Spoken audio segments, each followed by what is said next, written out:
Good morning. Robin, How are you? hello, hello. How you doing?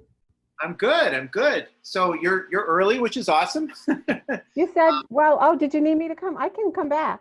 No. Well, let me tell you what I'm doing. So this is officially when we start the room being open.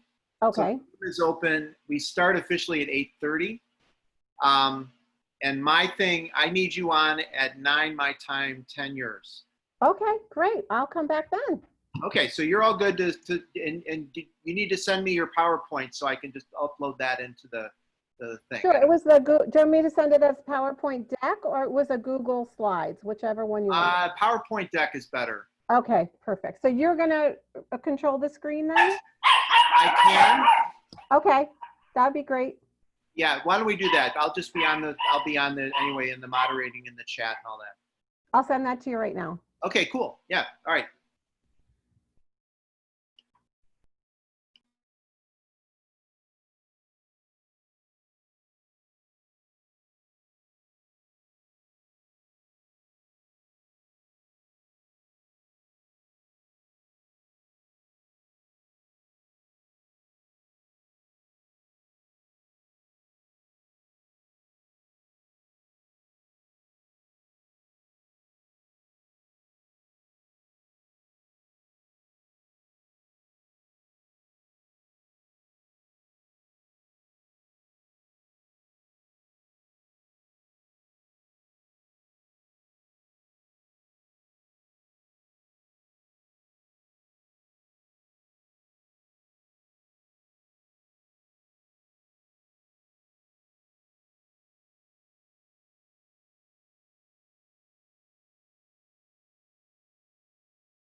thing that I want to do is just note that during the live plenary sessions, these will be recorded. We're not going to be recording the breakout sessions, as near as I can tell. We didn't put in to do that. I'll say a lot more about how the sessions are going to work, but just so you know, I mean, you don't have to do much in terms of being on camera or any other things, but I just want to let you know.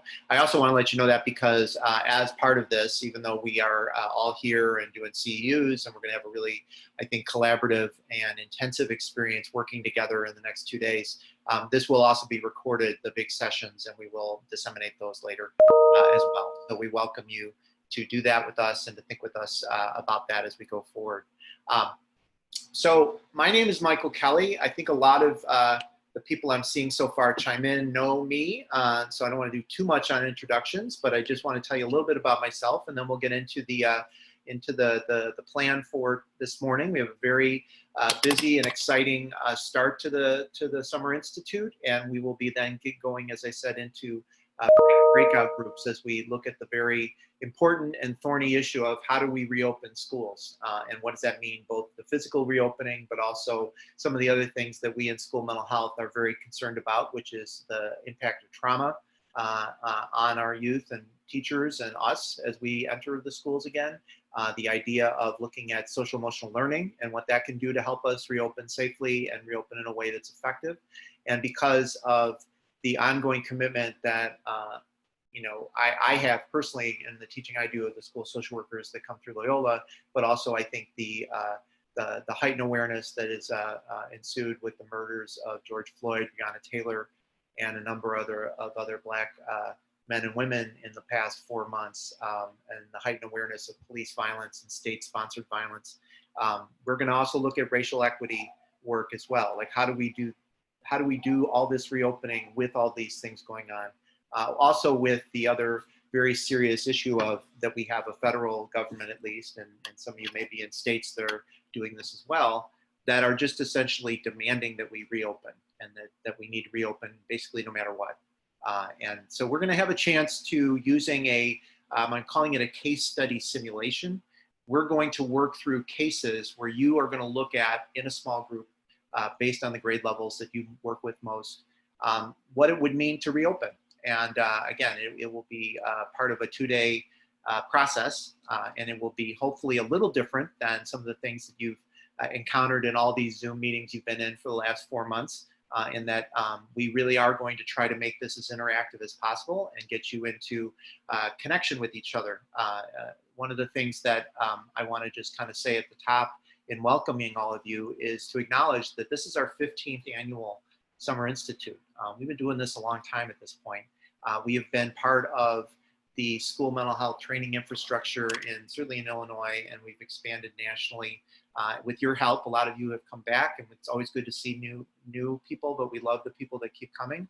We have expanded to something I'll talk about a lot off and on through the 2 days, which is our School Mental Health Advanced Practice Program, which is a 15-credit, 2-year, 99% online way to, you know, go deeper on a lot of things we'll do the next 2 days, find a professional learning community and cohort that allow you to really connect and feel less isolated in the work you do, and also get those 15 credits to move over a salary lane.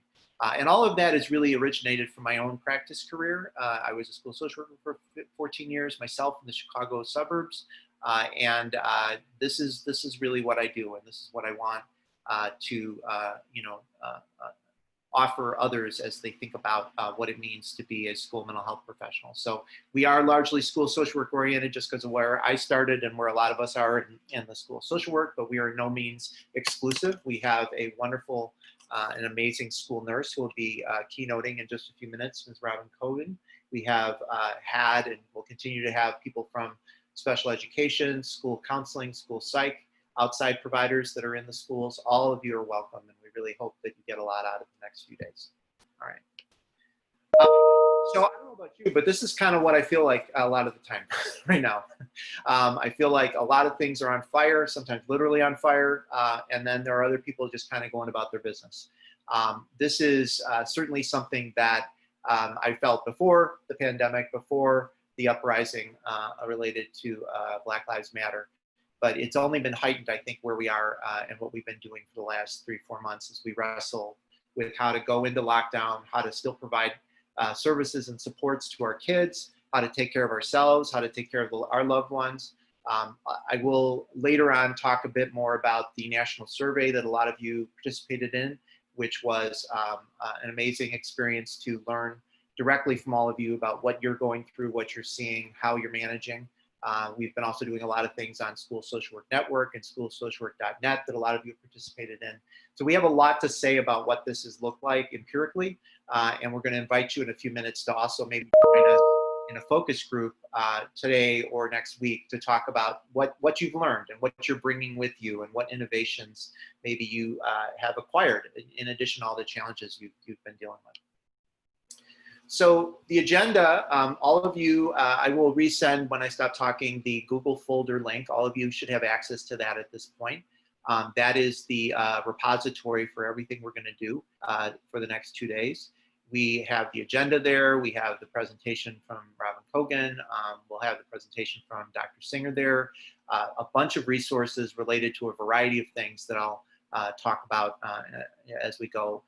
And it'll also be where the work that your small group leaders and you do will live. And it'll also be stuff that just stays there that you can keep coming back to and you can keep drawing from over the course of the summer and into the fall. So I'll say a bit more about the overview of the 2 days. We are going to have this focus group invitation that my colleague, Dr. Emily Shaman, I don't know if you're on right now, Emily, if you want to just say hi in the chat, I will make you visible on camera in a little bit.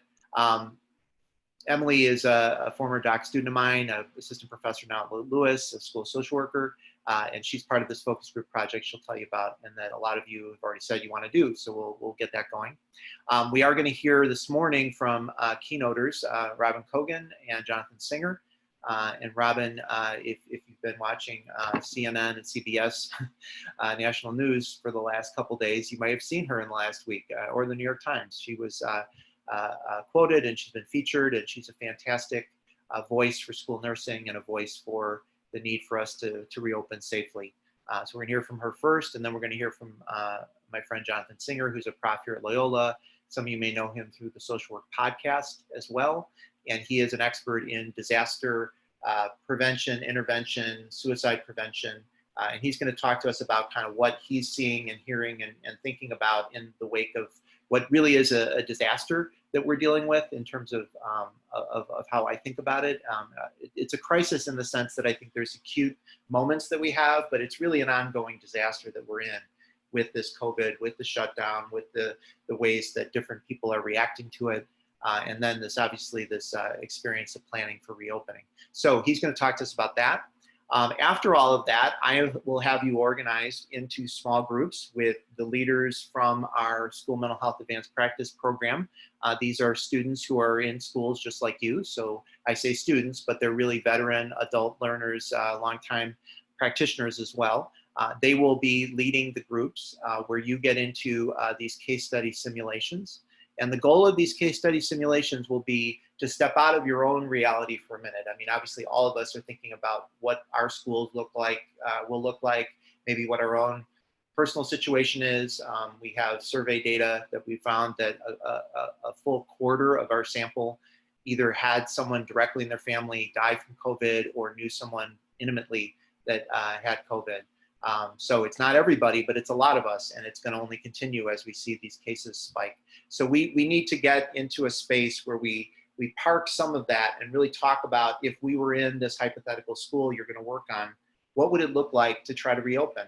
And you're going to decide, like, what kind of reopening do you as a group decide to do? Do you decide to do a full, what's called brick and mortar, where everybody's there and you're doing things fairly regularly like you did before the pandemic started? You know, obviously with the various things we might do with, you know, sanitation and some of the other ways that people are trying to manage now, masks, et cetera. But that will be one option. A second option that I know is already happening in Illinois will be people going to a hybrid where maybe the teachers are there all week, but kids come at intervals. And that itself is its own charged kind of political issue, because certainly teachers are saying, quite rightfully, why is that a safe option for me if we're trying to minimize contact that kids have? And then the third option that already some schools have gone to, my own son's high school here in Oak Park has gone to already, which is to be completely online for the fall. And I know some big districts, I believe LA and San Diego also announced that. All of those are options that you're going to sit with as a small group. We are not going to tell you which option to pick. You're going to pick one of them. And then what you're going to do is you're going to not spend a ton of time in the weeds of all the things that we know schools have to worry about, the ventilation, you know, things related to cleaning. It's important if you have expertise or ideas about that, I want you to share them. But what we all have expertise on, and what we are all going to be needed to do when we get back there, is to provide a way to lead our schools in being trauma informed, in thinking about issues of racial inequity, and thinking about how social emotional learning can fit within all that, and how that also can be mapped onto a MTSS or 3-tier framework. Those are all things we know a bit about. We may be leaders already on the teams that do that. And some of you may be on teams right now that are making these plans. I've heard kind of mixed signals about that. Some people say they're really involved. Some people feel like they're just on the outside and waiting to know. But all those things are going to be very relevant for your small group, because you're going to decide as a group how to make a plan to reopen with those 3 topics: racial and SEL, trauma-informed approaches. And you're going to then submit that plan to myself and to Robin Cogan and Jonathan Singer by the end of the day today. We are going to then look at those plans, and if you have a memory in your own life of choose your own adventure books, we're going to do a response. So we're gonna give comments to your plan. We're going to give you some feedback on it. We're going to also tell you, okay, now that this plan has happened, now you're in October, now you're in the end of September, and this is what's happened now. What are you going to do? And that's what we're going to do next week. The next day is we're going to get into our small groups again, and we're going to react to that, and we're going to work with that. And by the end of the 2 days, you're going to have had a chance to really think about the consequences of decisions you might make in your small group, the decisions that are being made around doing some of these interventions. And also another thing that we'll get into more fully tomorrow, we will talk about a phrase that I think is getting increasing currency, and it's a phrase I really endorse: anti-racist practice. And I will explain and explore with you more of what that is. You can look at already in the anti-racist resources folder to see my presentation tomorrow, and kind of see what I've kind of come to as my understanding of that, and some of the people that are doing great writing and thinking about it. And I'll talk about that more fully tomorrow. I'll distinguish that from, I think, what sometimes we've heard in relation to issues like being an ally, or being somebody who's working just to not be personally racist themselves. Certainly I don't encourage anyone to be that. I try not to be that myself and say and do things. But this is something different. This is about how we get involved in the structures that perpetuate racism, and how we, as white people, those of us on that are white today, how we benefit from those things, but also how we can maybe, because we're white, because we have some access to power that some of our Black and brown brothers and sisters do not have always, is we can make some change. And we're seeing that in lots of ways already in our schools. And I'm going to offer you some ideas about what that might look like. You're going to then go back into those small groups tomorrow. You're going to talk about what it is that you learned from that anti-racist presentation. You're going to also look at that kind of October feedback that we give you overnight. There will be lunch on your own tomorrow. There will be another final small group meeting where we talk about what we've learned. We talk about some next steps. Some of you may decide you want to keep going and stay in a professional learning community on School Social Work Network. You will be welcome to do that. Some of you may decide you want to write something about this or share something more fully. Again, we have lots of means and mechanisms to help you do that. And we will definitely want to learn from you about what worked, what didn't, because as much as this is something I've done versions of before, I've never done this, certainly virtually, and I've never done it this ongoing over a 2-day process. I've done it more in a 1-day or a 2-session process. So we're going to be welcoming your feedback about that as well. And then finally, because we couldn't do this in person, and because I love these guys and I want to acknowledge them, both in their leadership in the next 2 days, as well as all the hard work they did for the last 2 years.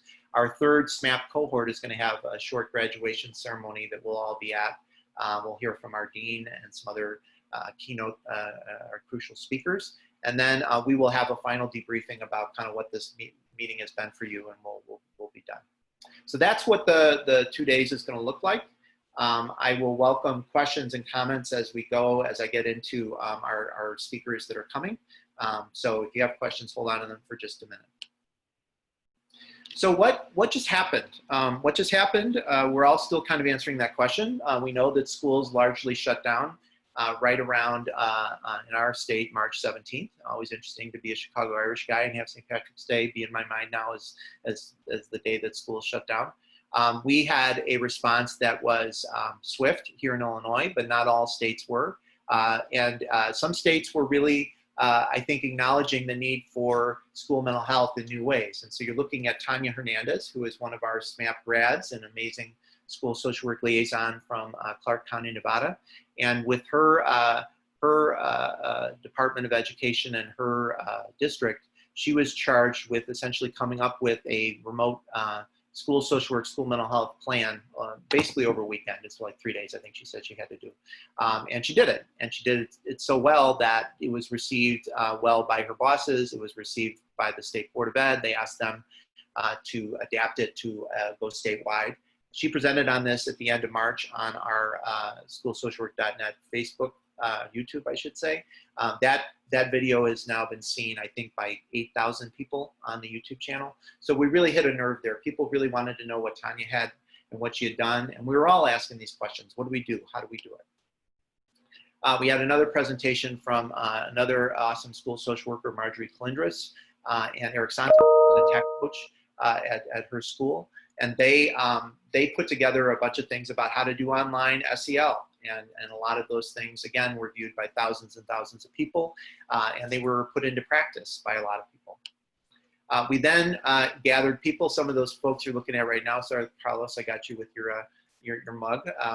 This was a project that I embarked on based on the School Social Work Network, where I asked people that were part of that network, be they our SMHAPP students or just people that were out there in the larger world of school social work, would you like to do a webinar where you talk about what this looks like at your grade level? So we had 5 of these, and many of you on today were part of those, so I thank you for your participation in them. We had middle school, we had alternative ed, we had early childhood, we had elementary, we had high school. And again, those were seen and watched and attended by thousands of people. Lisa Baker, another one of our SMHAPP cohorts, they're going to lead a group with you in a little bit. She did hers about the alternative ed. And all of this added up to a tweet that I got, or actually it was a comment in our network page that I saved, and I blotted out the person, but it was just lovely because it really got at the feeling I had at that moment and the thoughts I was having, that, you know, social distancing, and it's really physical distancing. And in some ways that was a messaging issue, right? If we had called it physical distancing, it might have gone over better.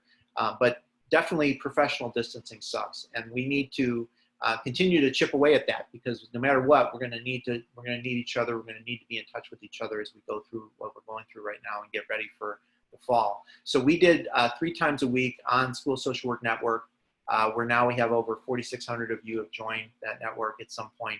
We did live chats, and we hosted those live chats for people basically just to come on and talk about what they're seeing in their schools, ask questions, just feel a little less alone.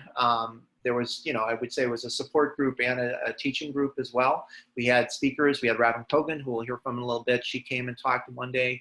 We had people talking about trauma-informed practices. We had a lot of things going on there. We also, as a researcher, I learned a lot in those moments. So I thought, well, what else can we do to explore this and understand this better?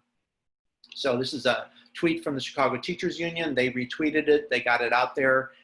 We're now at a point where just last night we put out our technical report and our policy brief. 1,300 of you responded with your survey responses. We have a lot of very important and urgent findings, honestly, about what we found and how serious conditions are in America right now, and how badly we need not just to reopen schools safely, but we need to really look at our national safety net and the lack thereof, and how much we've just ignored inequality in housing, inequality in food security, inequality in mental health services, because we saw all of that. And I'm sure a lot of you right now are seeing that where you work and where you worry about your students. So this is that policy brief. Again, I sent this out to you a little while ago. You can go get it on schoolsocialwork.net now and share it widely. We'll be doing lots more about it in the coming weeks. All right, so I'm gonna go out of this for a minute and ask Emily to pop on. All right, so Emily, are you able to be on camera? All right, I'm gonna unmute you. All right, there you go. All right. Hello, everyone. I'm excited to be here. It's so nice to see so many school social workers and clinicians here together. That quote really rang true, that physical distancing we can handle, but man, professional distancing is getting to all of us. That was good.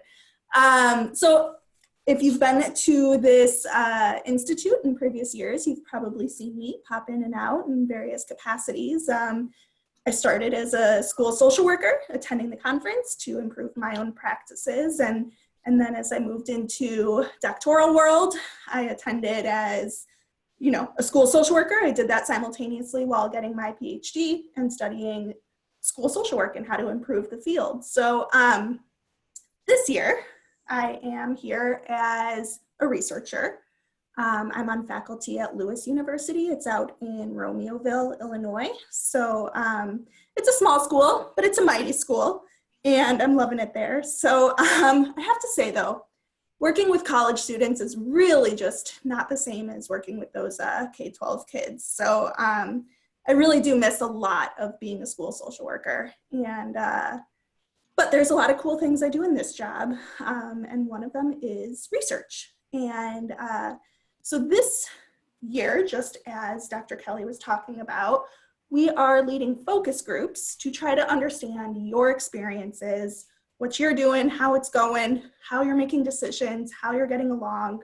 And we really want to add to this understanding, figure out how school social workers do best in a crisis, such as a pandemic. So we will be leading these focus groups at various times. It will be myself, I'll lead one, Dr. Kate Filippo will lead one, Dr. Rob Lucio, I think Dr. Kelly, you're leading a couple, so yeah.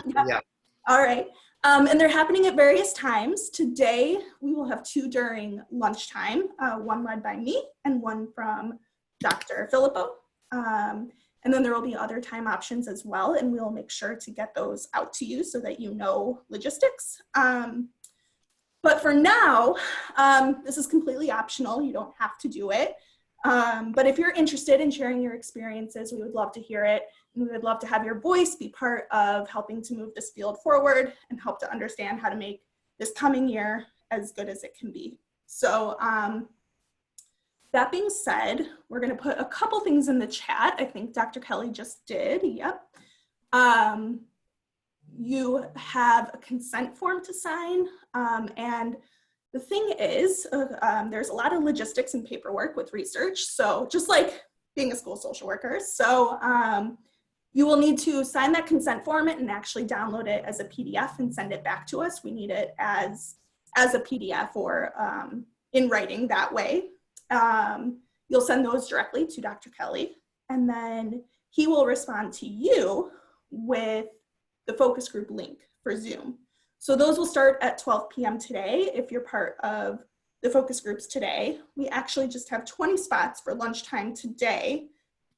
So if you end up not joining today but want to join, like I said, we're actually doing some, I think this evening. And Dr. Actually, Kelly, no, we're doing them on the 23rd. So if a lot of people as we go are just feeling like, yeah, I want to do this, but boy, I really can't imagine doing anything over lunch. I need to go outside. I need to go walk around. We can totally take you next week on the 23rd at lunchtime, Central Time, or the evening. And just another quick comment that I'm not going to put the actual Word file in the chat because I can't do that. That doesn't work well. But you all got an email of it today. You've gotten it previously. If you need one, you can email me again and I can get it to you. I put my email in the chat. And again, this is totally optional. This is just a part of what we want to offer as people are really asking the very important question about how do I take what's happened, is happening still, and how do I adapt and how do I innovate? How do I try to thrive within this very serious and strange time? So, so Emily, I have to cut you off because I have to roll and make sure I get Robin on soon. But Emily, you may be seeing her very soon this lunchtime. If not, we will definitely talk to her at some other point. So thank you, Emily. All right. See you later. All right. So a couple more things, and then I want to introduce Robin Cogan, who's just come on to be with us. We are very keen in thinking about what this reopening means, right? Like, so here we are. Is this the new normal? I've heard, I think it was Robin actually taught me this, maybe somebody else, the now normal, that this is the now. That we're in a place where, you know, this is a school in Europe that's figured out how they're going to try to do this. Look at how much room they have. Look at how few kids they have. Think of the schools you work in. This is a school in, I believe it's in China, that this is how they were doing social distancing with their little ones. This is a New Jersey superintendent that I'm sure Robin will get into a bit more, her own experience with him, who really kind of kicked off a lot of the serious concern about how we reopen safely by generating a bunch of questions that needed to be answered and are still needing to be answered, probably, as Robin will get into in a minute. One of the things I want to note is, for all the politics and politicization of reopening and all the other ways that our national government and some of the states are handling the pandemic, one of the things that's been very interesting is they've been very coy about actually making a call about how safe schools are to reopen. So this is an actual kind of graphic from a COVID recovery consulting firm, and it's been widely shared. And if you look closely at it, schools aren't on it. There's no school call. Is it medium high? Is it medium? Is it high? We know there's a bunch of things that are high risk that we're hopefully not doing right now, but schools have the potential to be somewhere in that mix. And we've seen lots of kind of back and forth about what that means. We also know that education historically is a place that we in America dump things in to say, fix it, right? So it's mental health, poverty and hunger, teachers spending their own things on supplies, the school violence issue, and now pandemics. There's been a lot of very funny, but also really angry comments on Twitter about how can I actually even think my school's going to keep things clean when they always make me buy my own supplies for cleaners. And, you know, again, these are the realities that teachers and educators have been living with in America as we underfund schools for a very long time. These are some of the questions generated from a teacher herself. And again, these slides are all on our Google Drive folder. You can go get them and look at them. A bunch of questions that I'm sure a lot of you are asking yourselves and others that you work with. This was an initial attempt by CDC. This is, I think, Robin, like 3 guidelines ago that I just, you know, felt the need to riff on and write over. This is not the official doodlings, but it gets at a lot of questions like how are these things going to happen?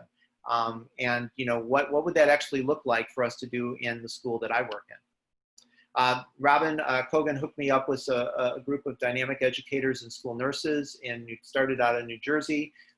And we talked about kind of the issues we'll get into the next 2 days. And then, you know, our Department of Education has a leader right now that has been very clear that she's not very interested in the evidence. She's not very interested in teacher voice, and that's been longstanding. That's not new. But this was the line she repeated over and over on CNN just last Sunday. Can you assure students, teachers, and parents they will not get the virus because they're back at school? And she just basically said over and over, the key is the kids have to get back to school. And that was a position that, again, I think we're seeing play out in lots of states and lots of towns where there's pushback. And people are saying, well, yes, but, or we want to reopen safely, but we need these things.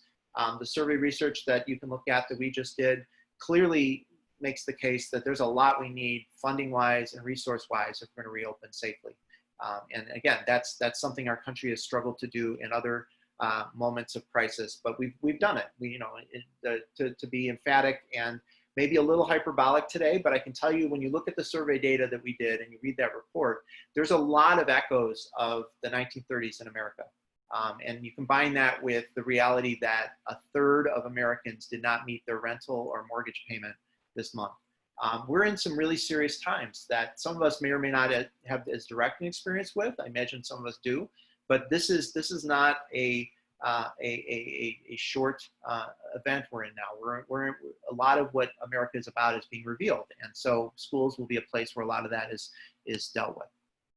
Okay, so I want to introduce Robin. I got to 9 o'clock, Robin, and I need to I will unmute you and I will make you a host in just a second.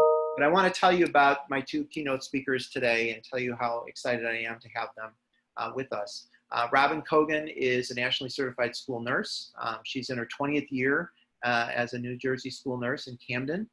She is involved at the legislative level. She is on several national boards, including one I'm on, the American Foundation for Firearm Injury Reduction in Medicine, AFFIRM. She has got a national board of certification for school nurses herself, as well as being on that board.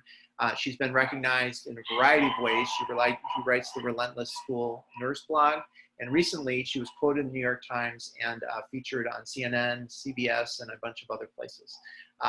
So I'm really excited to have Robin be with us, and we'll give over to her in just a minute.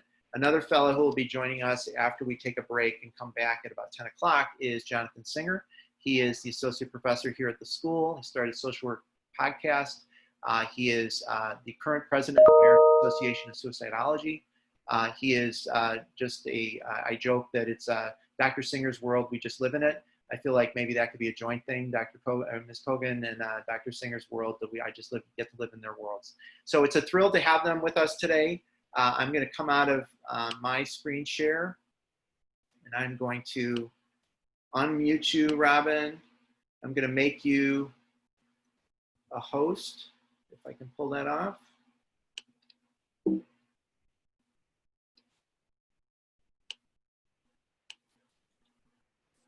All right, so you are unmuted.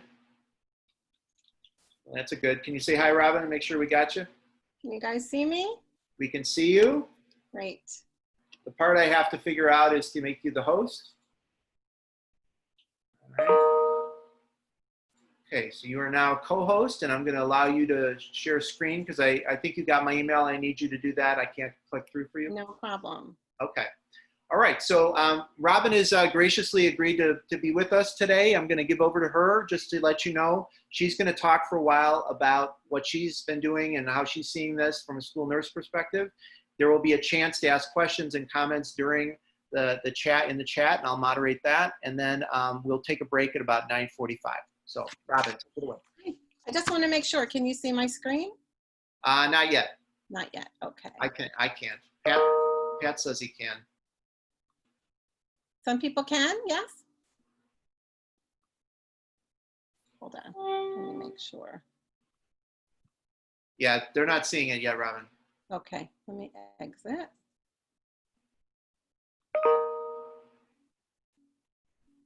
Well, that's because I didn't share my screen. Okay, yeah. Great. All right, there we go. Okay, there we go. All good, Robin. Good now? Okay, great. First, before I go away, because I won't be able to see you once I share my screen, I just want to say good morning. Thank you for having me today. I'm really hoping that we can have some good conversation and discussion because this is such an important topic, and I'm really excited to work with a group of school social workers.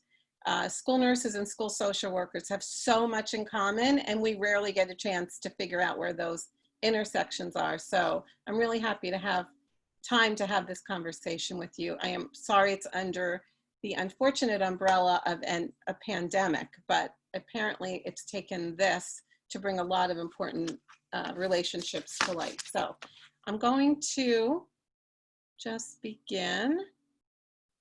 Hold on.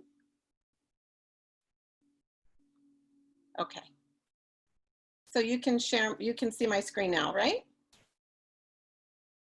Thumbs up? Yeah, Robin, you're good. Okay, great. So as Dr. Kelly said, I am a school nurse in Camden, New Jersey. I have been there for 20 years, and I have been a nurse since 1985. About 5 years ago, maybe 6 years ago now, I actually took a leadership training course called the Johnson & Johnson School Health Leadership course, which Johnson & Johnson historically has really supported nurses for, well, our program had been around almost 30 years. And through the Johnson & Johnson School Health Leadership course, for me, it was like a moonshot to leadership. School nurses, and I don't know about school social workers, I'd really love to find out, but we have not been the most supported school staff in school. Sometimes people say we're like locksmiths, that we're invisible until your door gets locked. And so being a Johnson & Johnson School Health Leadership Fellow really gave me some of the tools that I probably had but had never really used. And over the last 5 or 6 years, it has it was like a moonshot for me for leadership. Unfortunately, in school nursing and maybe also in school social work, what I found though, after many, many years in it, is that there's not a lot of room to grow exponentially, you know, for growth in terms of upward mobility. So I decided that I needed to grow horizontally. And so I started getting much more involved in my national organizations. I eventually started writing this blog, The Relentless School Nurse, which just celebrated its 3rd year anniversary. And interestingly enough, my 500th blog post was about the article that just happened in the New York Times on Sunday, in which I was quoted as saying, and now I have to understand, I spoke to the journalist for almost 20 minutes, but the only quote she used was when I said, I just have to say this, I feel like we are playing Russian roulette with our kids and our staff. And that one quote has kind of blown things up a little bit. And this week has been quite busy around that issue. I feel like maybe I said something a lot of people were feeling.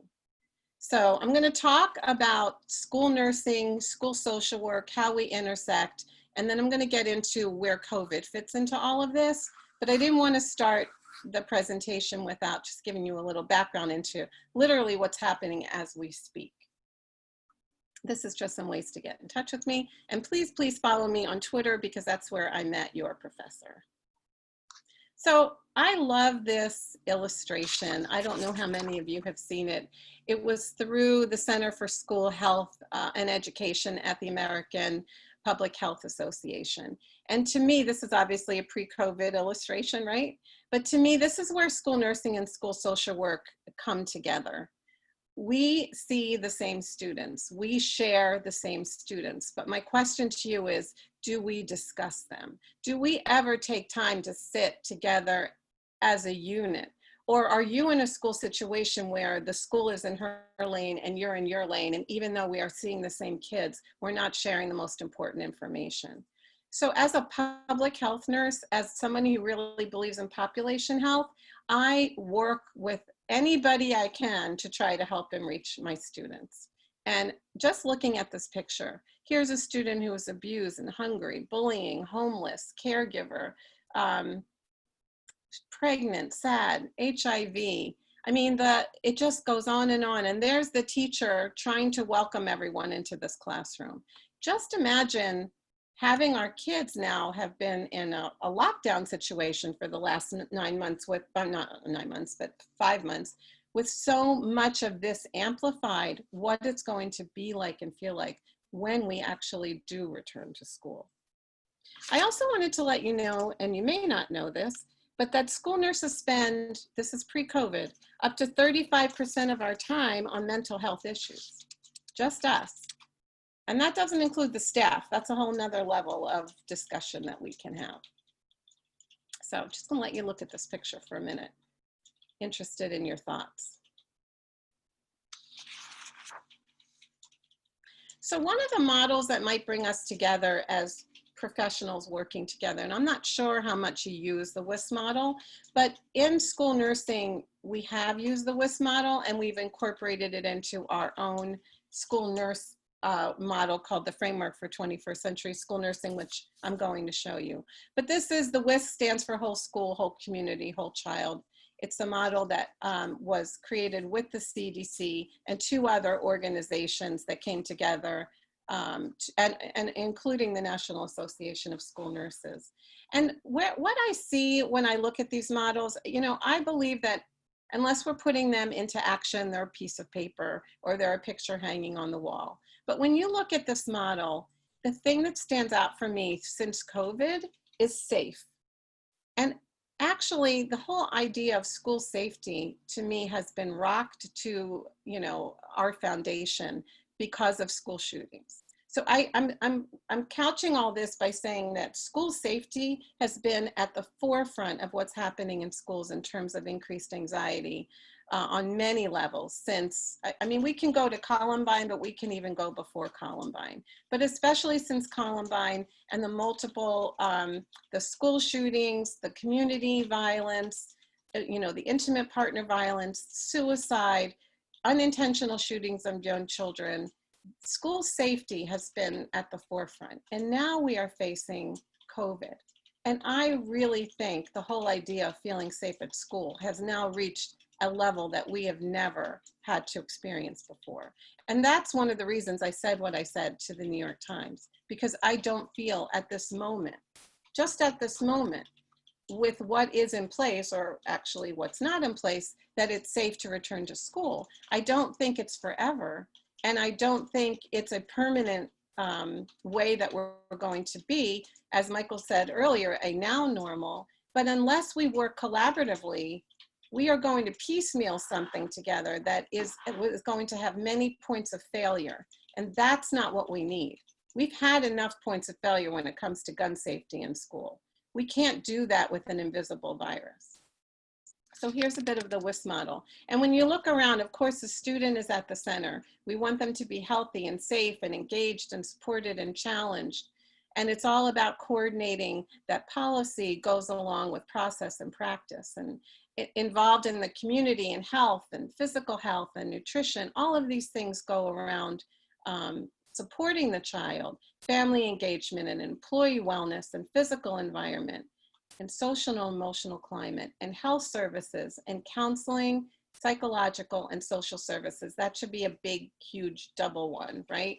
And then around that is community, because if we do not have a healthy community, we are not going to have a healthy school, which brings us back to COVID. If we are living within a community at this moment that is seeing a rise in illness and hospitalizations and death, how are we supposed to pretend that those same people who are working and living in this community are not going to also mimic that when school opens, unless we do the things that we need to do?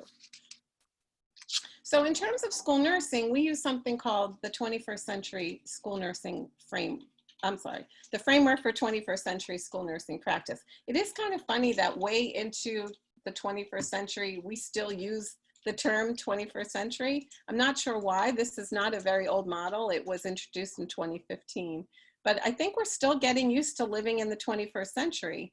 It certainly started off, you know, with 9/11 as quite a jolt to our system. I feel like we have been as a nation quite traumatized since then. And now the trauma continues with so many other things that have happened. And this year, especially between, you know, the racial inequity, the COVID debacle that we're living through, poverty. And I'm going to have a slide later on that really goes through the impact of COVID on those things. But anyway, this is our model that we use in school nursing. And I'm showing it to you because I'm not sure how many people, especially school social workers, really understand the work of school nursing. And sometimes, and most often I'm going to say, it's probably because school nurses have not done a very good job of sharing what we do, what we know, and how we're there to collaborate. So I'm putting the onus on school nurses to be much more involved in saying who we are and what we do. And that's one of the reasons I started my blog 3 years ago, because I wanted to tell the stories from my health office, and I wanted to tell the stories from health offices across the country, because there's some amazing work that's being done, but it wasn't being shared. It wasn't being amplified, and nobody knew what we were doing. Just like school social workers, we were kind of that hidden healthcare system that people need to know about, because if you don't know that we exist, then you don't understand the importance of our role. It's much easier to cut those positions when the budgets get tight, and that's the last thing that we need right now. So in our framework, of course, just like in the WIS model, the student is always at the center, but also at the center of this are health and safety, because without health and safety, no student is going to be ready to learn. And then surrounding the student, it's the family and the school community. And then we have these 5 pillars that I'm going to go through very quickly. I won't read them all to you. But just like you, we have standards of practice, clinical competence, clinical guidelines. We do care coordination, another area where school nurses and school social workers have so much in common, and we could be such great partners in managing some of our most complex students. And then in leadership, school nurses are advocates. You see, they don't use the word activism. I love to use that word. But my national organization treads a little lighter than I choose to. So advocacy, being a change agent, looking at healthcare reform, always being that lifelong learner, so important. And policy development and implementation. I'm going to talk to you a little bit about policy. And then system levels leadership. In school nursing, that has been one of our big downfalls. We really don't have too many systems across the country where there's an ability to have leadership. There are some states that have a structure called a state school nurse consultant. It might be one person, or it may be a group of people where you can actually maybe have upward mobility. But in some states that does not exist at all, including my own state of New Jersey. And then quality improvement is always important for us, and always probably our biggest challenge, maybe like you, the data collection. I think though, COVID has really opened people's eyes about the essentials of data collection, because how do we know who's sick? And how do we know who they've been exposed to? This is a whole nother level of data collection when it comes to contact tracing and isolating and quarantining and all of those pieces that we need to know to be able to either, number one, safely re-enter school, or if there is an exposure, what do all of those pieces mean, and then safely return to school. And then this is where we really intersect about the community and public health. School nurses are great resources for access to care. Cultural competency, I think we all need to blow that up and really call it what it is. We need a lot more work in this area. Cultural competency teaching in nursing schools has been woefully understudied and inappropriately studied. So I'd love to have that conversation later. But it's a super important one. Certainly we're about disease prevention, environmental health. I like to call it environmental justice. Some school nurses teach health education. We're all about equity and population-based care. We have this kind of canny ability to look at a single child and also the entire school all at once. And I know that you have those same tools. If you have any questions or anything, please feel free to stop me or raise your hand.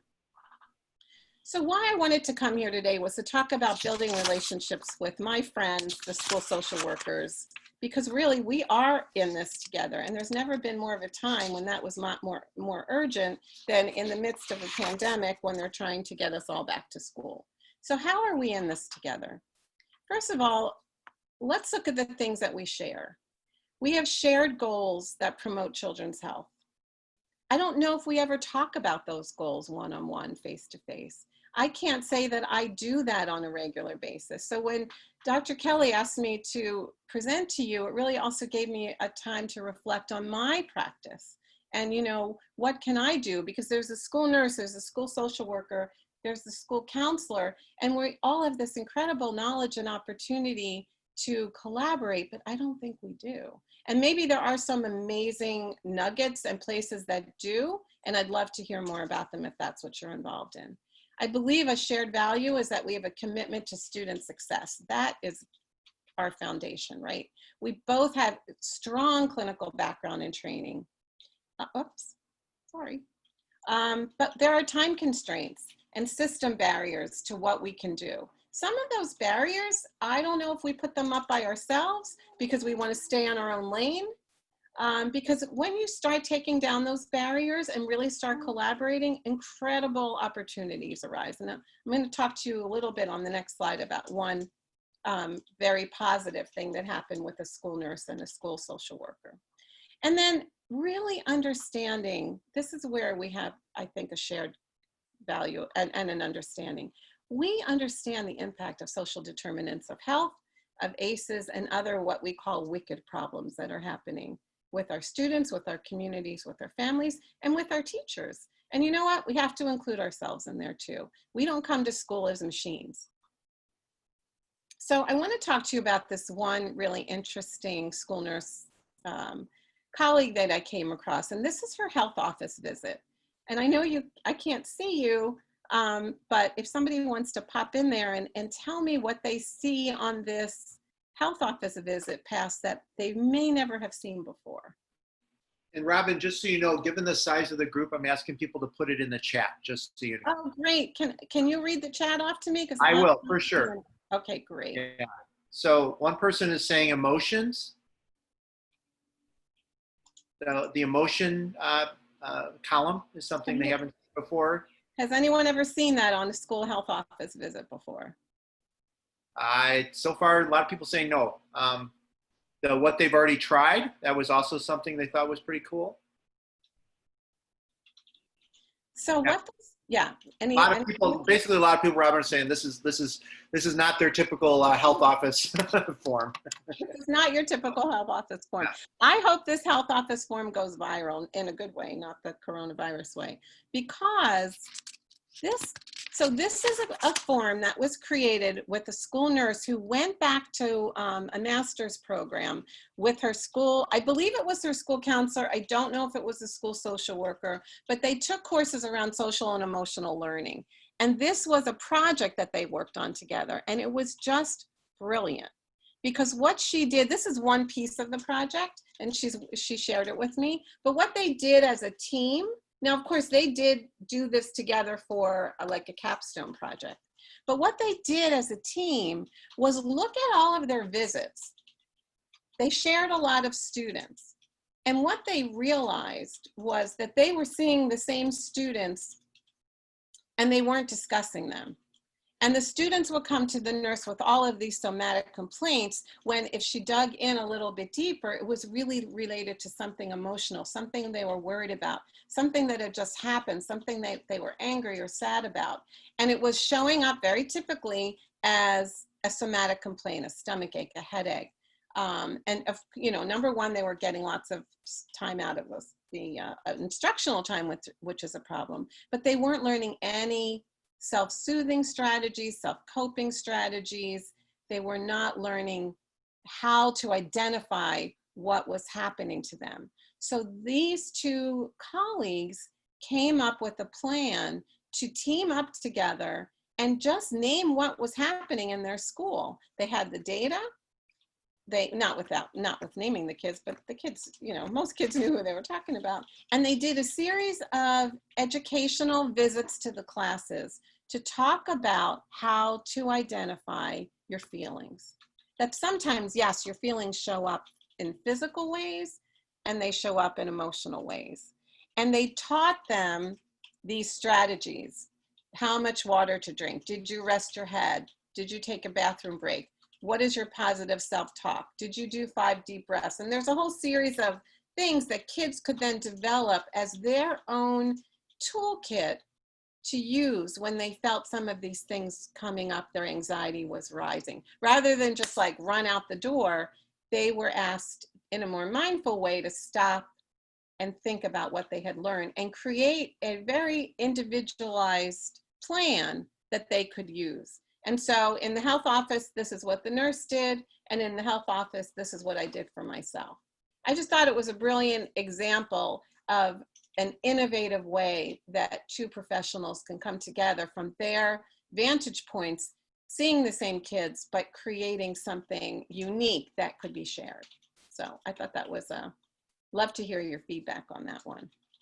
Yeah, people are loving it, Robin. They're finding it really useful and they're really interested in it. So, and actually this would be a good time. You mentioned follow us on Twitter and things like that. I would encourage, I know not all the school social work world yet is really on Twitter. A lot of us seem to be on Facebook more. But if you are on Twitter and you want to live tweet any of this, you want to get this out there, by all means do. And you can live tweet stuff Robin's saying as well as things that I'm saying. And Robin, you'd already given your tweet handle, and I'll put it in the chat again later today. So. Yeah, great. Okay, I know I feel like I'm running out of time. Okay, let's move on then. So, boy, don't we wish we had a crystal ball to predict the future. But you know what? Right now, we have evidence to show that there's a lot to be concerned about. We have wide community spread over multiple states. We are in much worse position in July when every single school closed, mostly in this country, than we are right now. So we have to take a stand. Safety has to be at the forefront of every single thing that we do. So I love this visual because people talk about the coronavirus, and I've heard people say, oh, we're all in the same boat. You know what? We're not all in the same boat. We're all in the same storm. And I heard that explained at, actually, Dr. Kelly was on a webinar a couple weeks ago, and this has been a series of webinars from 5 school superintendents in New Jersey who got together to create something called Reimagine Education. And one of the superintendents, David Adderhold, started a list with 91 questions of what we need to answer before school. And he wrote these questions, I would say, in late March, early April. So David Adderhold's 91 questions are now 405 questions. And every Thursday night, this group has held a series of webinars. In fact, there is one tonight about the legal aspects, and we can share that out with you because it's a nationwide webinar. And Dr. Kelly was on it a few weeks with some of my school nurse friends. I was on it a couple weeks ago with some epidemiologists. That was a really interesting conversation. But last Thursday night, one of the therapists said, you know what? We are not in the same, we are in the same storm. We are not in the same boat.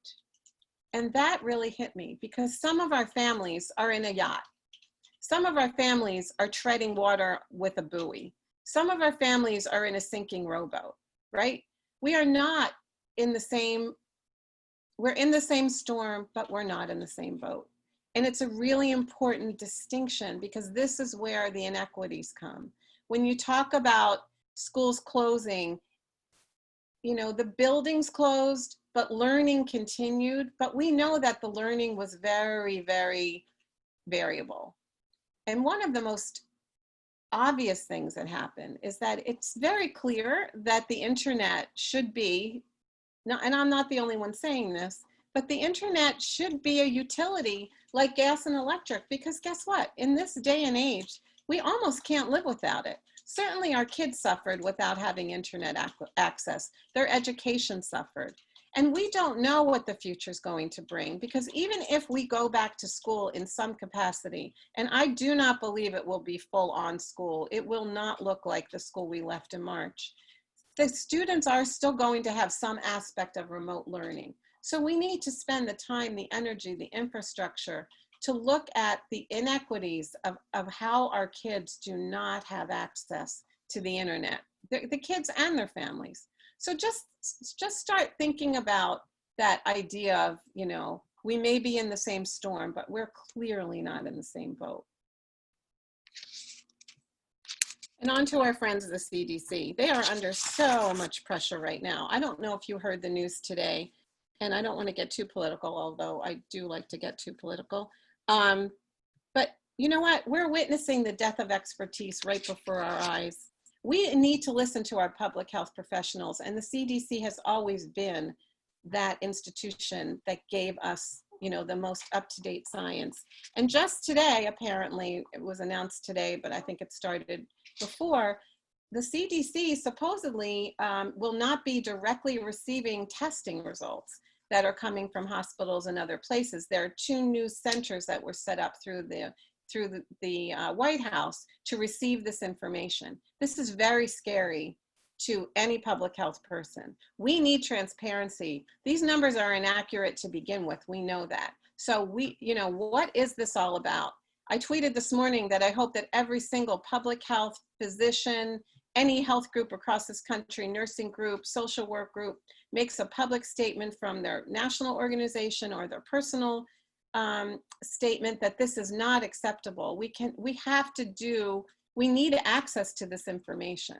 So I don't know if you've heard this, but if you haven't, this is breaking news today. So what can we do though to prepare to go back to school? One thing as a social worker, as a school nurse, that I found very helpful over this whole period is that I had a lot of contact with my parents that I might not have had during a typical school day, because it was a much more intimate experience using Zoom or using Facebook and going into people's homes. And so one school nurse that is a colleague of mine did 10 things that parents can help prepare to return to go back to school. And as school social workers, you can help support these things too. This is actually a customizable document. She was generous enough to share. You can change it up any way you want. But these are some things that we can start doing at home so that whatever school looks like when we go back, it's not going to be a shock. We don't know how much parents are sharing with children. We know that this whole idea of putting masks on or off has become incredibly politicized. We are already hearing that parents are trying to get waivers for their children to not wear masks at school. This whole issue of practicing physical distancing, which I wish they'd call it instead of social distancing, has now been a little muddied because the American Academy of Pediatrics is looking at 3 feet versus 6 feet. I can just go on and on and on. Kids may be screened temperature checks as they come into school, although honestly, I don't see how that's number one going to happen without taking many, many staff and a long, long time. Children are going to need to wear masks if they can't maintain social distancing, and not masks around their neck or under their nose. I had one school nurse tell me yesterday she's working a preschool program, and by like 10 o'clock, 60% of the masks were under the nose, and by right after lunch, 90% of the masks were at the chin. So these, I guess what I'm trying to say is we can talk about theory, but theory into practice is where boots on the ground, like what's it really going to mean? And who's in charge? And who's going to monitor these things? We don't have enough staff. I did hear today that Chicago is going back remote, Chicago school districts. Anyway, you can take a look at this information, but I think what we need to do in advance is be in touch with our parents and give them ideas of what is going to happen, what they can do to help, because we need community buy-in. This is not going to work if we're going to have fractions of people that are going to be fighting us. So what are those guidelines actually going to look like?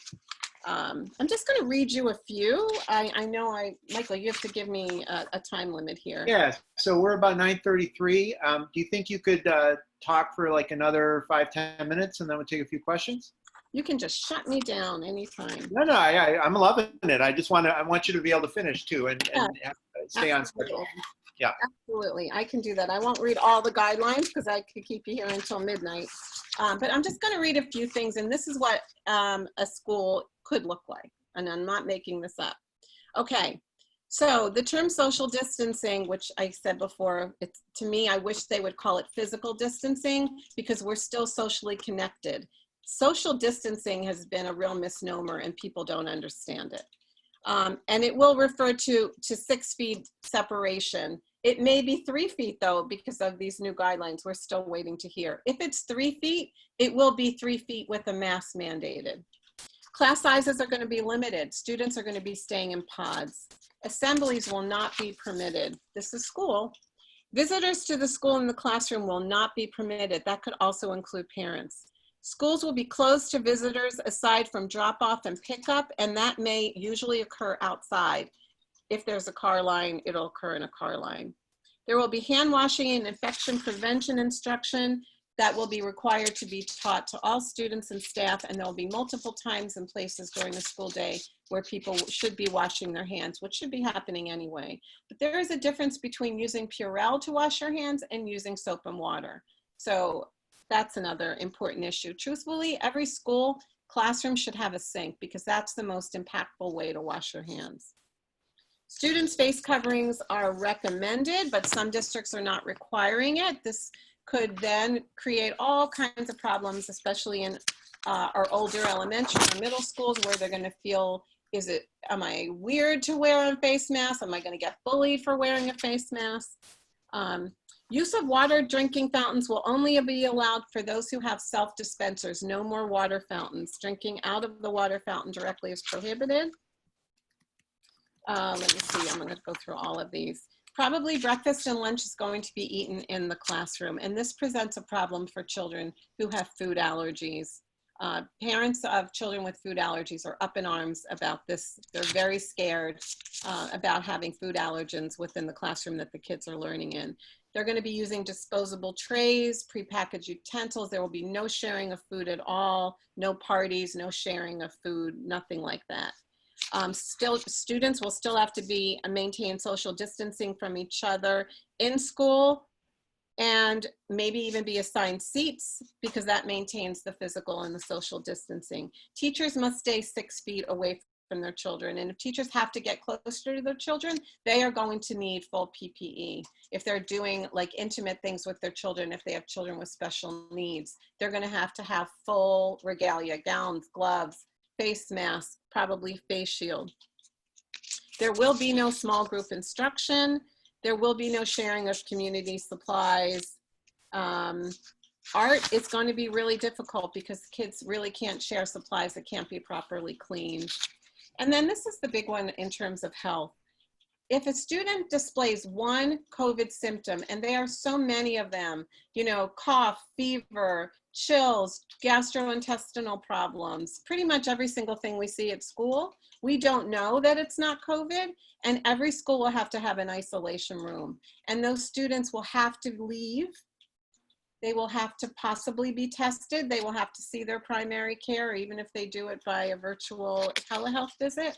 And then we need a whole system in place to trace, well, to test, not necessarily at school, but in the community, to contact trace who of those students have been around, who's been in their pod. If somebody tests positive, that pod has to close down, even if people were wearing masks, and they could be quarantined for 14 days.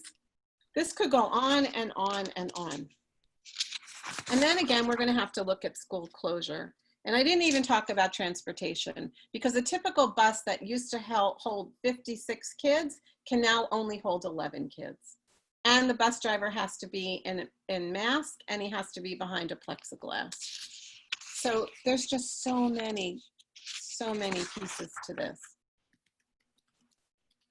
And I want to talk to you about the impact of adversity, keeping all of that in mind, right? And all the things that have happened in our communities over the last few months. I want to talk about what COVID has done to communities that are already living in adverse community environments. This is the work of Wendy Ellis. It's related to the Adverse Childhood Experience Study. And Wendy Ellis created something called the Pair of ACEs. I'm not sure how familiar you are with her work, but I recommend that you look her up. She is a phenomenal resource. She is out of George Washington University. And she also is a champion for you know, equity and calling out structural racism and getting to the root of all of this.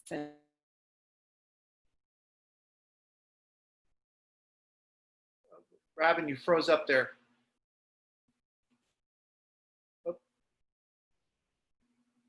Hopefully she'll be able to come back in. Robin, if you can't hear us, okay. Are you there? It says my internet is unstable. Okay. Am I back? You're back. You're just on camera though. We didn't do a share screen now. Should I try it again? I'm Yeah. almost done. Yeah, go ahead. All right, let me go back and try to share the screen. Hold on. And everybody, we will we'll take a break at about 10 to 10, but if people have questions for Robin, I know there's a lot of good chat already happening, Robin, around some of the public health issues you're raising, and you know, people are really loving the resources. Some of the things in your presentation, they're wondering if they can get standalone PDFs for some of them. So I will give you everything you need. Okay. To share. I know you will. So Okay, let me share the screen. Hopefully I'll get through. I'm almost done, I promise. yeah, people are liking the Pair of Aces idea as well. I think it'll be a nice setup for what we'll do tomorrow when we talk about anti-racist practice and how important it is for us to look at how a lot of what's happening traumatically for us all is happening more severely for specific populations and communities. And that's that old image you gave about the yacht versus the rowboat or the storm, right? And this helps us talk about that, I think, in ways that people are becoming more aware of trauma. And this allows us to add some of the things that we don't often associate with trauma because they weren't included in the original ACEs. So, right, so community, I mean, your community can have its own ACEs, and that's called adverse community environments. So adverse community environments at the bottom, like what is the soil that your community is planted in? That's the key. What is the soil your community is planted in? Is it planted in poverty and discrimination, community disruption, poor housing, and violence? And then you put COVID on top of that, where we've had housing instability, substance abuse and domestic violence, lack of access to technology.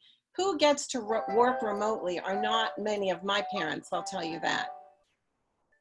Sorry about that. Food insecurity, lack of access to seeing primary care and screening. A lot of my parents didn't understand, because they never experienced it before, about telehealth. That's not, you know, telehealth for a long time was not readily available. So to go from in-person visits to telehealth was a big pivot that people didn't understand. And then of course, unemployment and lack of paid leave. Many of my families had no sick time. They had to go to work. And then higher rates of risk factors in my community. There was one week, several weeks.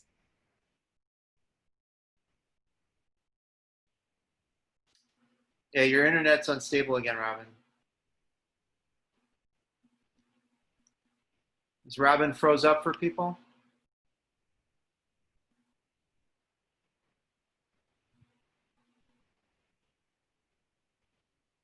Yeah, so I think she's having a little adventure. Speaking of internet, speaking of access, speaking of all that, while we're getting her back online, just a couple notes. We will take a break. We will give people a chance. Yeah, exactly. Someone sharing that gets their point. That's exactly it. I mean, imagine being a family that doesn't have stable internet, period, and trying to do the things that we know were attempted last spring and will need to be attempted in lots of settings again. So a big feature, just a couple notes as we go, because there's a lot of, obviously Robin's awesome and we're getting things going with her. We're gonna hear from Jonathan a little bit after the break. We have a lot of material that we're gonna be putting towards you in the coming hours to get you ready for lunchtime. So if Robin gets hooked in again, hold on a sec, Robin. Okay, I'm back. You're good.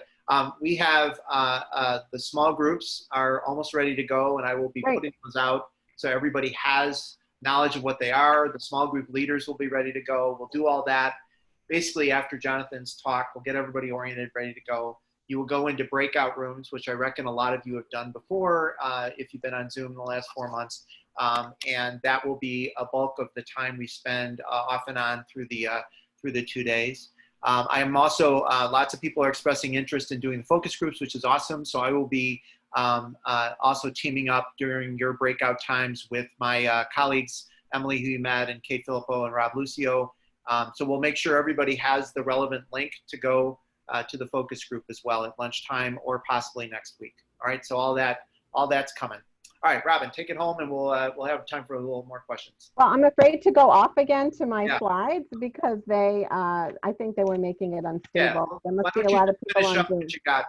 Yeah, so I just wanted to, I had a case study. I don't know if we have enough time to talk about it. Yeah, I think I'd like to have people ask you questions. Great, then let's do that. I'm sorry it ended that way. I had a lot more to say, but let's have a conversation. Yeah, so we got about 5 minutes to have some conversation time. One question I want to ask is people are putting things together in the chat is just your experience being in kind of big media in the last week. I mean, you've been in this experience where, you know, a lot of people historically don't ask school nurses. They certainly don't ask social workers either, but they don't ask school nurses about these things. And you've been in a position where national media has been asking you. And I'm curious to just hear what have you learned from how they're asking you questions, what they're interested in.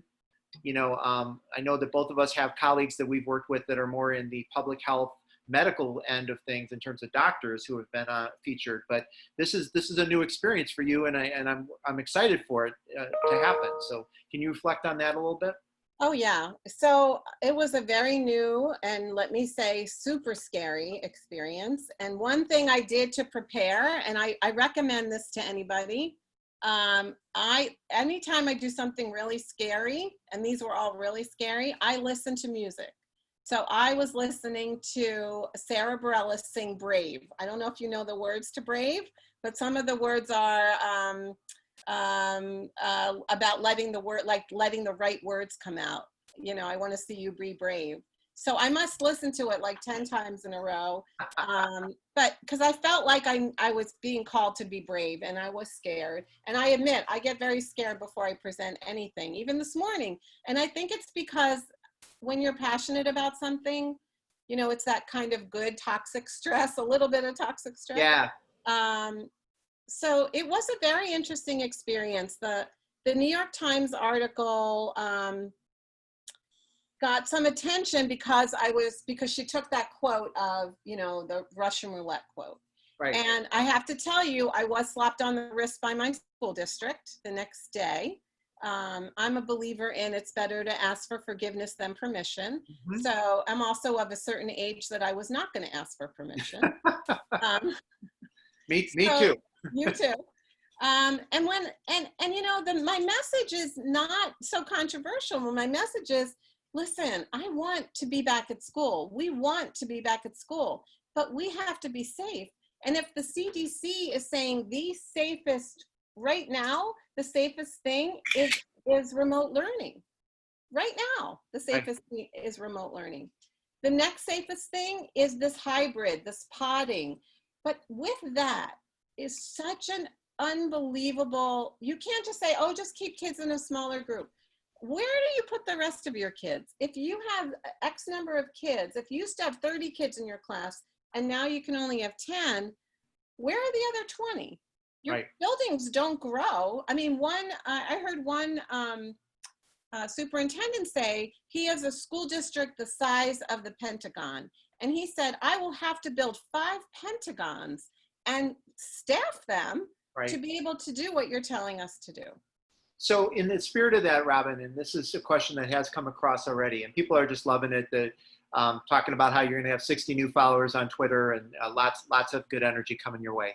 But one of the questions that Jody asked, and she's in Indiana, was just the reality that a lot of districts are not even following the CDC guidelines to the extent that they're even, you know, coherent, which you and I have talked about. But to the extent that they're even there, districts are not following them where she is. And what would you suggest as a school leader, as someone who doesn't ask for permission, how can this group mobilize and work towards pushing their districts to be more conscious of some of the just common sense things you've said today? So we need a national uprising about what is. And that's one of the reasons I said, you know what? This is what I said. I said we are playing Russian roulette with our kids and our staff. And some people got mad at me, but I think it has opened some doors for important conversations. I know in Indiana, they are very concerned about what's going on. And I would say, talk to those local people in your school district, get to your union, because the unions are really beginning to fight back at this. This is not realistic. Just over the summer in Arizona, there were 3 teachers sharing a room doing remote learning. I don't know if you've heard the story. Yeah, I did, but tell everybody, I heard it. So there were 3 teachers doing all the right things. They had PPE, they were doing the right things. I mean, I don't know the full scope of their PPE, but they were teaching in the same classroom remotely. One of the teachers tested positive for COVID. Didn't know. She was, you know, an asymptomatic spreader initially, came to school. The other 2 colleagues also got COVID. She died. So, you know, we don't want to be a petri dish for kids dying or staff dying. And we already know that children have died. Yes, it's a lesser number. We also have bubbled our kids for 4 months. Our kids have been the most protected group in this country because they haven't been in school, they haven't been in camp, they haven't been in any sports, they haven't been in large groups. We've protected our children. How do we send them back now in the midst of a pandemic that is so much worse in July than it was in March when it first started? Right. Well, and one of the things that you're getting at there, Robin, and you and I have talked about this, and we've talked to other people that are getting a push out there, is we have this very interesting thing, you know, with the politics, with the just we need to open, whether it's open our larger society, bars and restaurants, or now we're moving to schools. That's really just about like, we just need business to be back in business, right? Or in this case, maybe we we want our schools back because parents are saying we don't have childcare. Well, we don't have childcare because we're a society that doesn't, enable women and working parents to have the things they need, right? And meanwhile, the countries that we heard a bit about, Germany, some of the other not Eastern European, Asian countries, some of the countries in continental Europe, they all had a much lower level of spread at the time they reopened. Right. They also have a social welfare system, a lot of them. They also, do things like subsidized childcare and have national health care. Like, they have real reasons that people were able to stay relatively sane during this time, and we don't do those things in America. So then we're also asking people to go back into schools at the very time that the countries that we're pointing to saying, look, they did it, it's not that big a deal.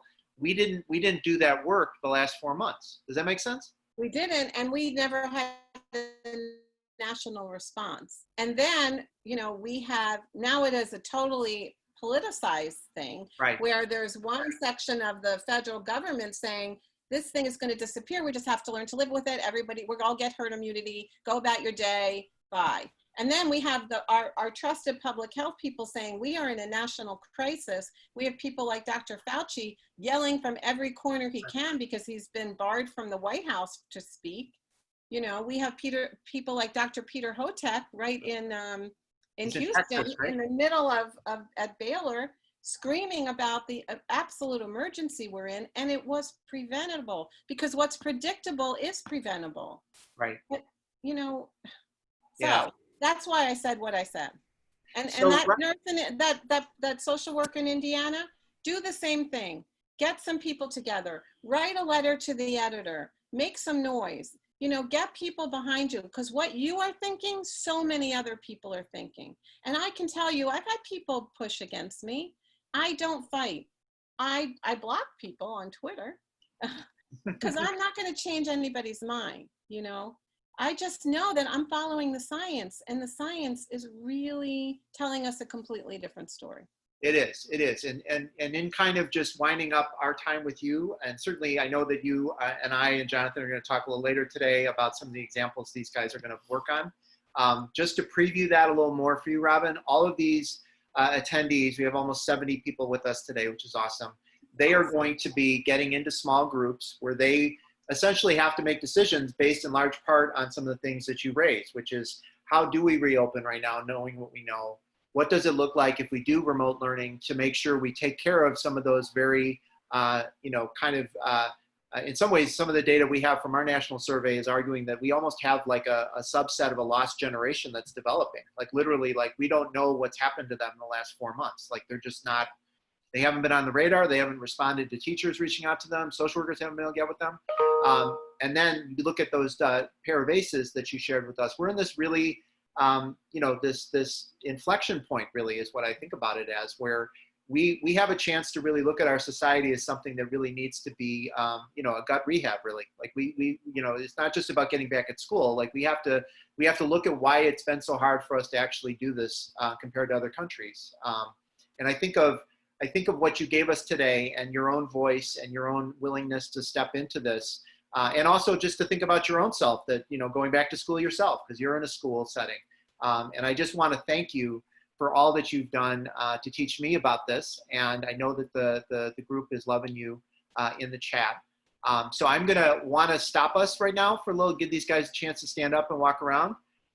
So you can hang on, we can debrief a little bit, but everybody else, if we could get back on at 10 after 10, and Dr. Singer will get back into it with us then. So everybody, you don't have to sign off or anything. You just, come back at 10 in 15 minutes. Okay? Thank you. All right. Robin, thank you so much. You're welcome. Sorry I didn't get to the rest of my slides, but that's no, okay. What you got to was all good. And honestly, now, are you able to actually be with us at the end of the day on Friday, or is that not going to be possible for you?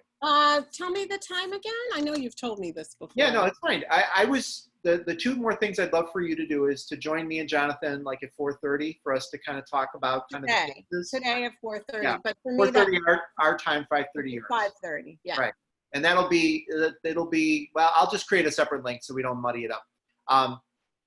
Then the other thing is, if you were able to join us after 3 o'clock on Friday, our time, 4 o'clock your time, It'll be for an hour. We're going to do a short graduation of my cohort students. And then we'll ask you and Jonathan and others to kind of debrief on what they learned and what they're seeing. Yeah, I don't think that's a problem at all. Okay, thank you for that. So yeah, so any last thoughts? I mean, I think that what I would say, if you have time, and you don't have to do it right away, but if you have time today, and take some of the things in your PowerPoint that were like standalone PDFs, like there was that one about the 10, there was like a list of 10 things, I think. Yes, yeah. If you could look at some of those that you have the ability to share and just make them standalone things. Yeah, I can send you links. Just send them to me. Actually, And I'll that put was them on in, there. yeah, that was in, somebody asked about the New York Times article, but somebody published it. That standalone is actually, I have it as a Word document that can be customized. Great. So, Yeah, send me whatever it is that you have permission to share, and no, she gave everyone permission to share. She's really, really good. We have a document, a Google folder that I called Reopening Resources, and I will probably just rename that Robin Cogan's presentation Reopening Resources. Okay. And I can put some of it in there. So I can pop those things over to you. Okay. Yeah, I'll take it from there. Great. So did I hit the points you wanted? Yeah, no, you kicked us off right, and people are fired up, and obviously we're all concerned. We're all, kind of, this whole new thing about kind of controlling the data is horrifying. And it's, I put in the chat while you were talking, it's akin to what the guy in Brazil tried to do, where he just tried to not like have the data at all. I don't know if you followed that. Like he and just look at tried Brazil. And look at Brazil. Yeah. I mean, Brazil is certainly not doing well either, but like, he's a very Trump-like guy, and he was basically just trying to, choke off the information, right? I mean, it's just like repressive governments that close down the TV stations and the radio stations. Like, that's what this is, That's what this is. We can't stand for it. In fact, our Nurse Mutual Aid organization is writing a statement. We have to get every nursing and public health organization, national organization, to write statements. They cannot do this. They cannot. I agree. I mean, it's unbelievable that they would even attempt it. Yeah, no, it's really grotesque. And again, like, it's obviously part of a larger kind of way that things are being done by Trump. But the example that I've been thinking of the last couple of weeks is just the way that the pushback from higher ed and immigrant groups about the students and that being was horrible. Yeah, and ICE, and then that was rescinded. I mean, and certainly they'll keep trying different things, but that was a really that was the powerful, I think, example of what you're saying we need to do right now for this. Like, we just need to really be emphatic. So. Yeah, well, and I'll be interested. I know I tweeted it out to you, and I saw you looked at it and retweeted it. If you have a chance to read the reports and the policy briefs that we just did on our national survey, I definitely going to take some time to look at them. Yeah, because it's really underlining, and the image that I was using, I don't know if you were on yet, but I talked about how, like, our data really reminds me of what I've read of and elders I've talked to about 1930s America, right? Just this kind of low, like, hum of just people in desperation, right? Like, there's people in actual, like, structural desperation. They were in it before, they're in it worse now. But this idea that a third of our American brothers and sisters did not make their house payment or rent in July. I heard that yesterday. That's like hardcore. I mean, like, that's a structural issue, and that's only going to continue given the way that the feds are responding to this, right? Like, we're not extending unemployment insurance. Like, there's all these things that are being done to try to act like we're done. And, hopefully we attend to that in the election, and then we really look at, what we need is really a new deal. Like, we need massive reinvestment in our country. And that's what our policy brief says, is that, pray that'll be Joe Biden, because that whole company. Well, it's not going to come from the other guy. I mean, if it's Biden, we're going to have to make him do it, because I don't know that he's going to want to do all of it either. But he's going to be in a position where it's going to be really clear that these. I don't think he's going to have a choice. Right, exactly. That's what I've been saying to people. It's like, get him in, and we need to make him do the things that he may or may not always want to do, because these are not issues that are going to go away structurally. No. Yeah. So you have my PowerPoint, right? So you can share that with them. Yeah, it's already in the Google folder. So. Okay. And then the standalone things, I'll pull some out. I have, like, I just did a blog post with the New York Times. I don't know if they need that because they have the article. And then I just put one this morning with the 2 CNN reports. I have a couple more to add. I was just going to do another blog. And then hopefully tonight, it's supposed to be on tonight on CBS Evening News. Yeah, I saw that on how cool. This is great. I mean, I am so happy for you, Robin. I mean, it's obviously we're in this deeply serious time, but I'm really excited for you. This is just Thank fantastic. you. But I you know, I hope I made the link between this is about feeling safe, which we weren't anyway to begin with. Right. So No, you did. And again, I think what was really powerful that you did, and I knew you'd do it because we've talked about it, was linking the social emotional learning, the critical first responder mental health part that school nurses do, to the things that the people that are largely here today that they do, you know, and that should not be that big a chasm to, you know. And I had put, while you were talking, my top 4 best collaborators in my 14 years doing the work were, in no order, the school nurse, the speech language path, the lead secretary of the school, and the lead custodian. Like, those were the 4 crucial people. I mean, the principal too, but like, those were the 4 staff level people that I did my best work when I was really helping families and kids, because they had a different angle that they could contribute, right? But you know, I had to learn how to do that. That wasn't something I was even taught necessarily. I just had to, right. I had to figure out how to do it. It's an instinct. Yeah. Okay. Well, hey, you are totally free to stick around if you like. You're free to head out. Jonathan's great. I don't know if you've met him before, but he's going to talk about kind of this coming at it from a prevention, suicide prevention, disaster prevention. I'd love to hear him, actually. Yeah, so stick around. I mean, he's probably literally on right now. He can come on camera. I think you can come on camera, buddy. Oh, there he is. There he is. Hey, Jonathan. Are you, I'm going to unmute you, buddy. Hold on. There you go. So Jonathan, Robin, Jonathan. Yeah, it's good to see you again, Robin. Thanks for your presentation, and congrats on all of the success getting the word out on the national stage. That's really, really important. It's good to have people saying the right things out there, even if they get their hands slapped. So. Oh yeah, I got my hand slapped, but that's okay.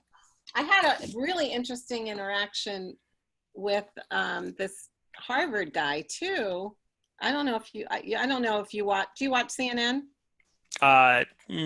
Occasionally on YouTube, but yeah. Okay, so I watch clips from cool people that are on it. So. So I'm an MSNBC girl, but anyway, I was on the God, now I'm gonna forget her name, but anyway, I was on earlier in the day, and my statement about Russian roulette was picked up by Erin Burnett. So that very night, she had on this Harvard guy who works in public health, who's, I think he's more of like industrial hygienist. And Erin Burnett put on the screen, I have to say it, you know, I feel like we're playing Russian roulette with our kids and our staff. And she said to the doc, what do you think about that statement? And he got real nasty, and he said, well, I never have someone like that on my team. You know, they're so negative. He said all these really mean things. So guess who I was on with Erin Burnett the next night?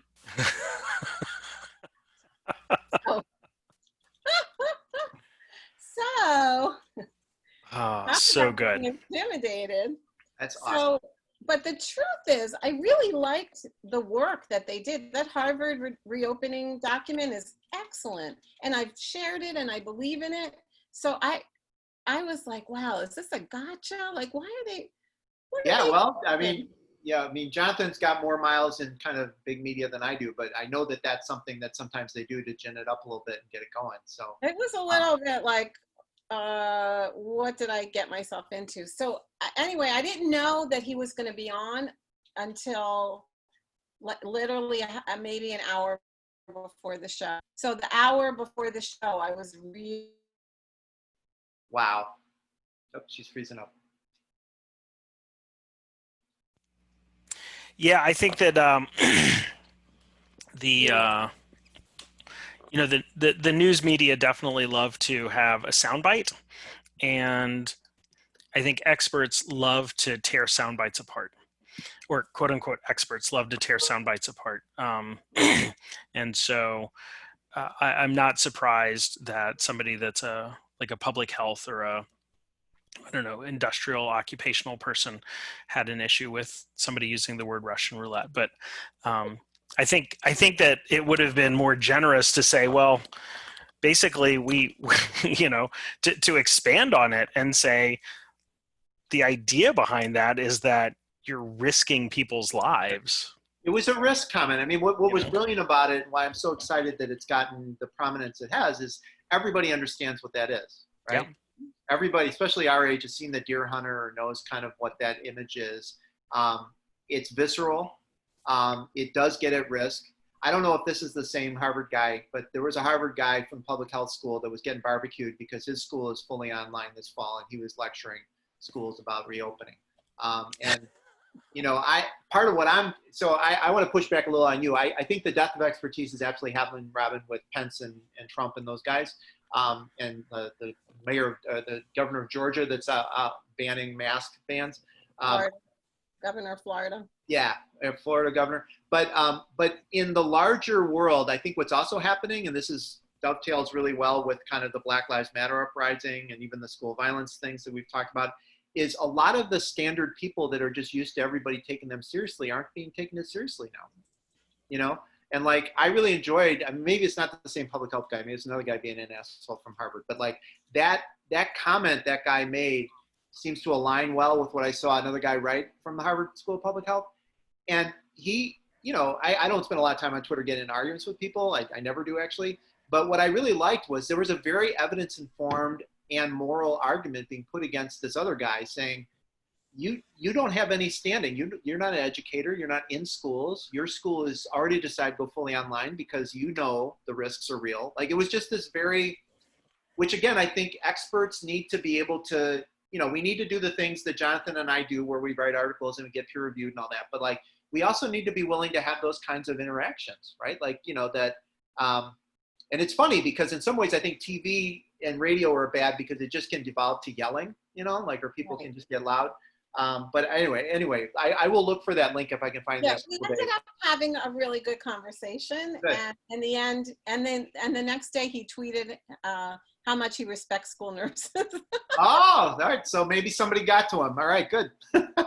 But that was a little intimidating. That was wow. a little bit intimidating. I'm so excited for you, Robin. This is so good. So, hey, people are going to start coming back. What I want to just note is we had said 4:30 my time and Jonathan's time, 5:30 yours today, that we'll look at all the stuff these guys put together today in terms of the template. And then we'll kind of brainstorm kind of the choose your own adventure part. So I will send you both a separate Zoom link for that. Okay? Are you there? All right, Jonathan's giving a thumbs up. Okay, I need to go quick, use the bathroom myself, Jonathan. I'll be right back, and then we will get you rolling, okay? And Jonathan, can we stay with you kind of talking for 30 minutes? Is that all right? Absolutely. Yeah, I planned for about 10 minutes of slides, so that should take me about 30. Yeah. I know that feeling. All right, I'll be right back. Discuss amongst yourselves. I feel like we should have background music on or something.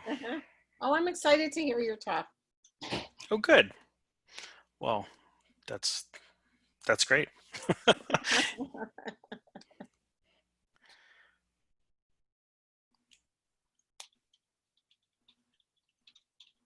been an interesting adventure. Yeah.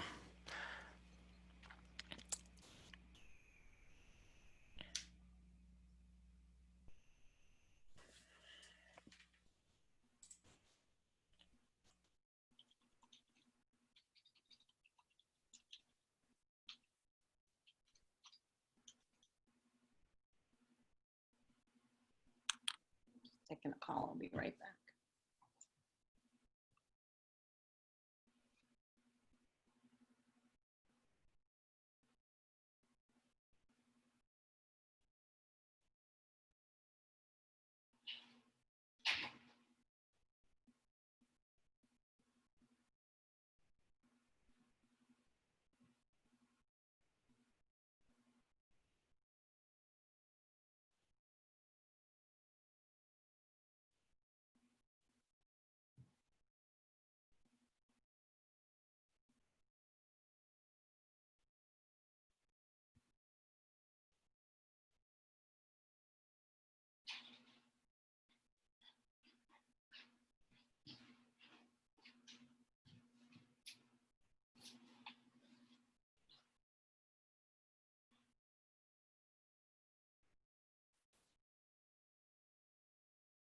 Okay, welcome back, everybody.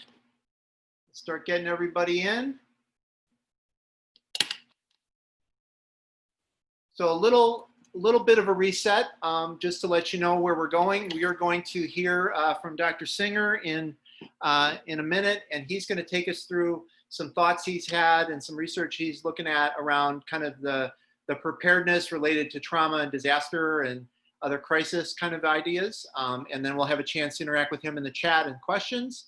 And then we won't take a break, step away from our computers, but we will then go into our small groups, and I'll do an orientation a little bit with that. Pretty much everybody has told me what groups they want to be in terms of their grade levels. If you haven't yet, please do. And we will make every effort to do that. If there's still some stragglers, once we get into those breakouts, I'll make sure you're in the right place. And that will be your group for the rest of the 2 days. You'll be in that as we bounce back and forth. All right. So also people are asking about folders and things in the Google Slides or the Google folder. In the Google folder right now, we have, it says Robin Cogan School Social Work Presentation. You can go find it there. Jonathan's helpfully, while I was yapping and Robin was yapping, put in a bunch of links of things she was referring to, so you can go in there and get there. And certainly let us know if you have questions or things you need on that. All right. Okay. All right. And Emily is in the chat right now saying if people are interested in doing the focus groups, you know, the consent form has to be completed, and then you need to fill out a Qualtrics survey, basically picking today or next week is when you want to do it. And we apologize. The reason we have to do this in kind of this herky-jerky last-minute way was, as Jonathan well knows, when IRBs go slow, when our research approval is slow, you have to deal with that. So they were not very timely with us. So we're in this kind of hurry up mode right now. So certainly if it doesn't work out to do it today, we will try again next week. We may even try later in the summer if that's what needs to be. So, okay. All right, Jonathan, you ready? I am ready. All right. So I am so thrilled to have one of my favorite people in the world, Jonathan Singer, with us today, and have him follow Robin and the awesome stuff she started us off with. So Jonathan, take it away. Well, thank you so much for having me, Mike. I'm going to share my screen, and I just wanted to say that there's a function on PowerPoint which does auto captioning. And for accessibility reasons, I'm going to have this auto caption on. One of the challenges with auto caption is that we don't speak in punctuation. And so if you're reading along and it seems weird, it's just because it's doing its best to figure it all out. If it starts to get glitchy, I'm not looking at the chat. If it starts to get glitchy, Dr. Kelly, if you could stop me and say, hey, you know, things are happening, and I'll turn off my video. All right, so I'm going to talk about social work, school social work, and disaster response. You know, we are literally living in a disaster. We've thought about disasters in the past. I mean, obviously, we've talked about the pandemic of 1918. You know, we think about disasters like Hurricane Katrina. But we are living in this extended natural disaster of COVID-19. And I think that it's useful to think about how to respond from a disaster framework.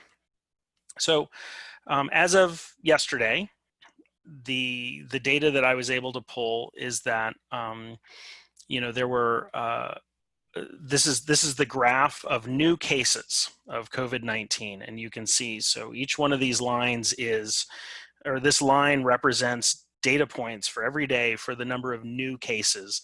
And we can see at the beginning, there were very few new cases. And then every day there were more and more new cases. And it started to go down a little bit. And this reflects the quarantining that we were doing. The self-quarantining. And then as states started to open up, you can see the number of new cases per day started to increase significantly. To July 15th, we had 65,000 new cases in a day. Now, that also translates into lots of deaths. We have about 3.5 million confirmed COVID cases in the United States, and about 138,000 deaths, which at any sort of stretch of the imagination, if we think about a disaster where there were 138,000 people that died, it's completely overwhelming. You know, one of the things that I have learned in my work with suicide and suicide prevention is that, and this is an empirical number, is that for adults, every suicide death impacts about 135 people. Now, we don't have a number for youth, and I suspect it's actually much larger. It's a much bigger number. And what that would mean is that if there was a kid who died by suicide in a school, certainly you would have, you know, more than 135 kids who were impacted by that suicide death. But if we think about 138,000 people who have died, each one of those deaths impacts people. And with social media, the sort of the reverberations of that that death and the way that the grief of that death plays out on social media, as well as support, is profoundly different than it was 10 or 15 years ago. And I really liked Robin's metaphor that, you know, we're all in the same water. We're not in the same boat, right? We're all in the same ocean, or because it's the same storm, Jonathan. Same storm. That's right. Thank you. Yes, we're all in the same storm, and we have very different boats. And you know, there's some people that are in boats that, for historical and structural reasons, are really crappy boats, and they've seen a lot of their loved ones drown in this storm, and we have to consider the effects of that, both on the staff and on the students. And so if we look at the July 15th data, COVID-19 deaths by race or ethnicity, what we can see is that the deaths per 100,000 by race or ethnicity, we have Black or African-American folks at 68 per 100,000. That's 68 deaths per 100,000. Which is 2.5 times the rate of white people, which is about 27 per 100,000. We can also see that American Indian, Alaska Native, Hispanic or Latino, Asian, they all have higher death rates than white people, which makes this an issue that we have to consider to have a racial or ethnic component. Again, not because there is anything biologically different about people, but because it points to what Robin was mentioning earlier about the social determinants of health and the things that we as social workers understand to be the context in which people are healthy or unhealthy, the ways in which our society supports or does not support people's well-being. You know, at the bottom it says we've lost at least 27,875 Black lives to COVID-19 to date. Black people account for 23% of COVID deaths where race is unknown. And one of the things that I wanted to say about all of this is that the take-home point when I see these stats for schools is that we have to think about our disaster response and be intentional about addressing racial disparities and expect that our Black and brown students are going to have experienced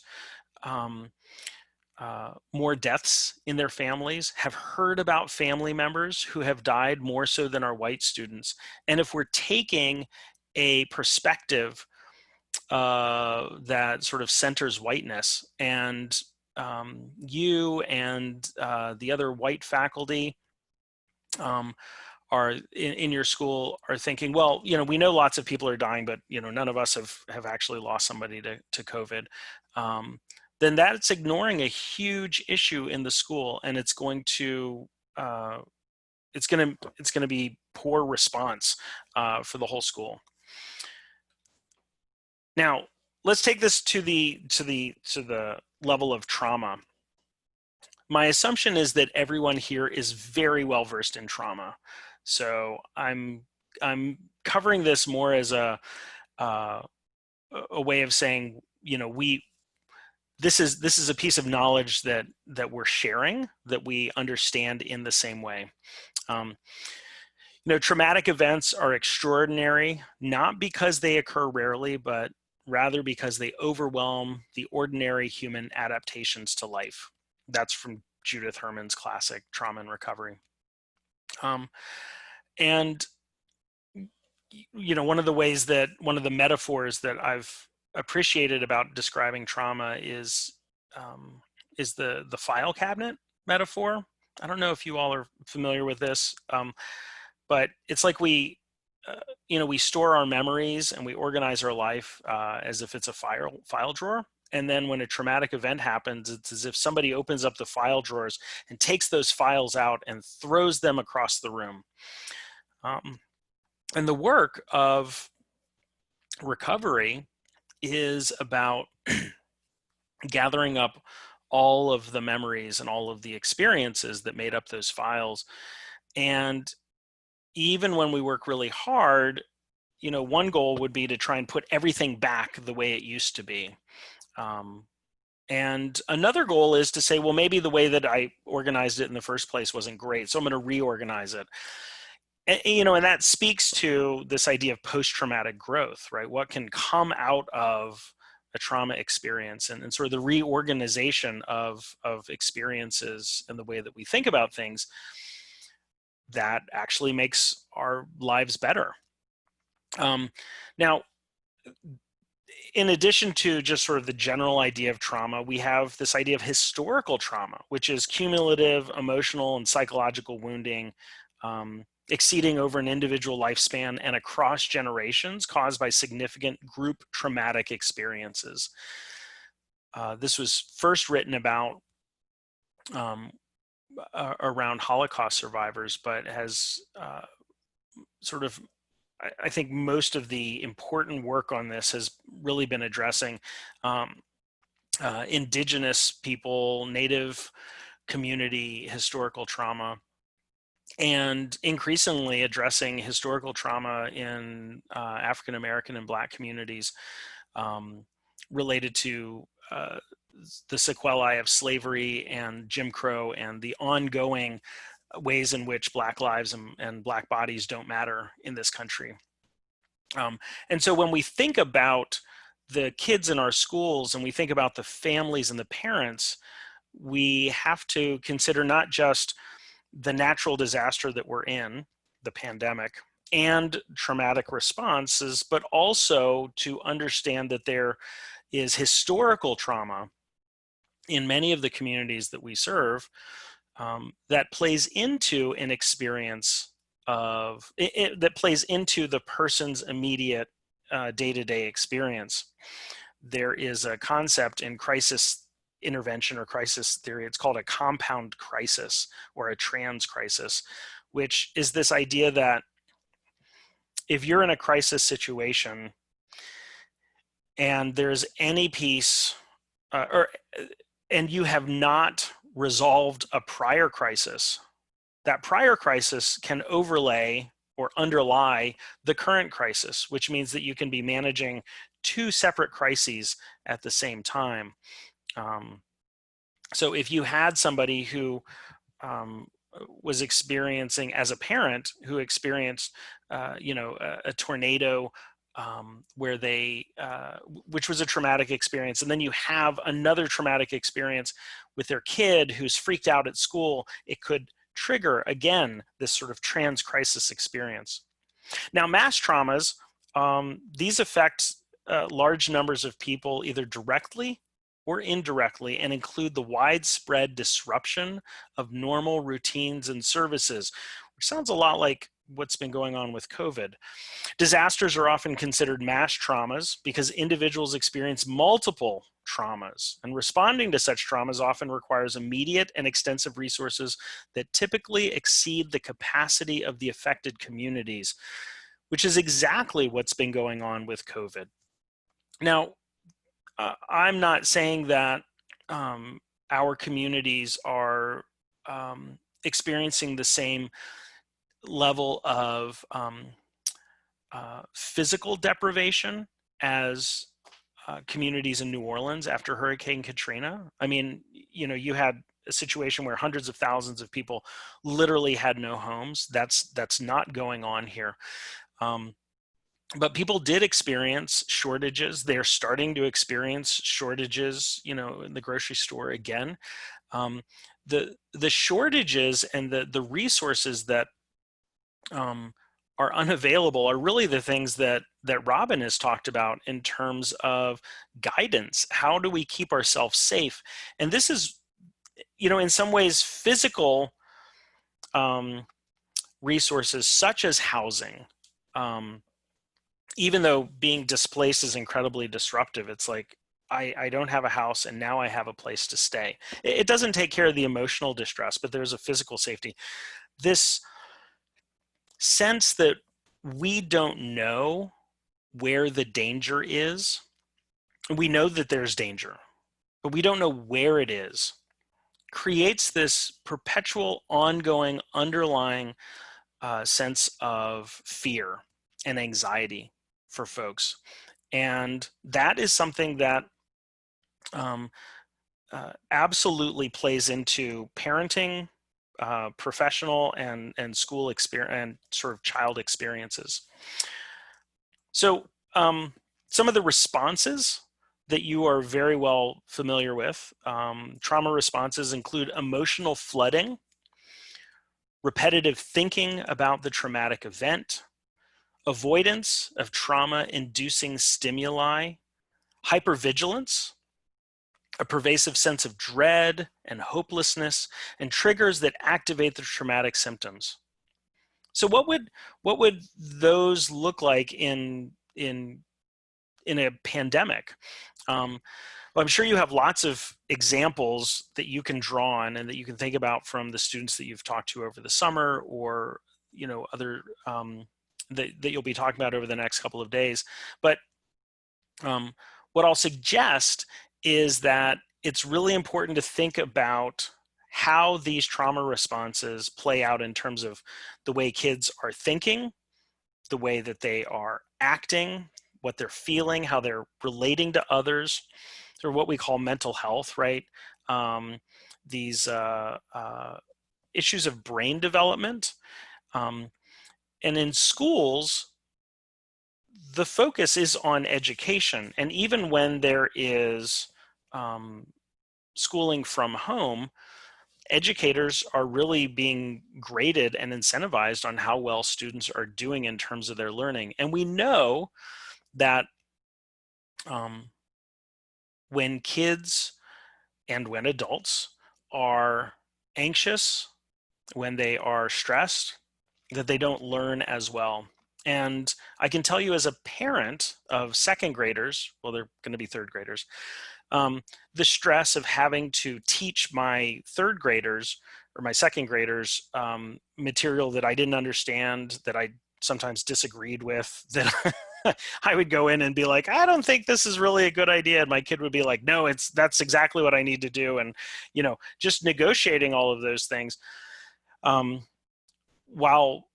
While having this overlay of, we can't go out and go to a drop-in tutoring session, or the teacher's not available because she is actually watching her own kid. That all of these things added to a level of stress. And so it's really important to think about ongoing. You've got these stressors that can turn into anxiety, right? This fear about the future. And then over time, this sense of this is a cumulative trauma. Now, the way that that plays into what we do as professionals is how do we think about the way that we are talking about the COVID-19 disaster, the pandemic, and how does this relate to the meaning that people are making out of it?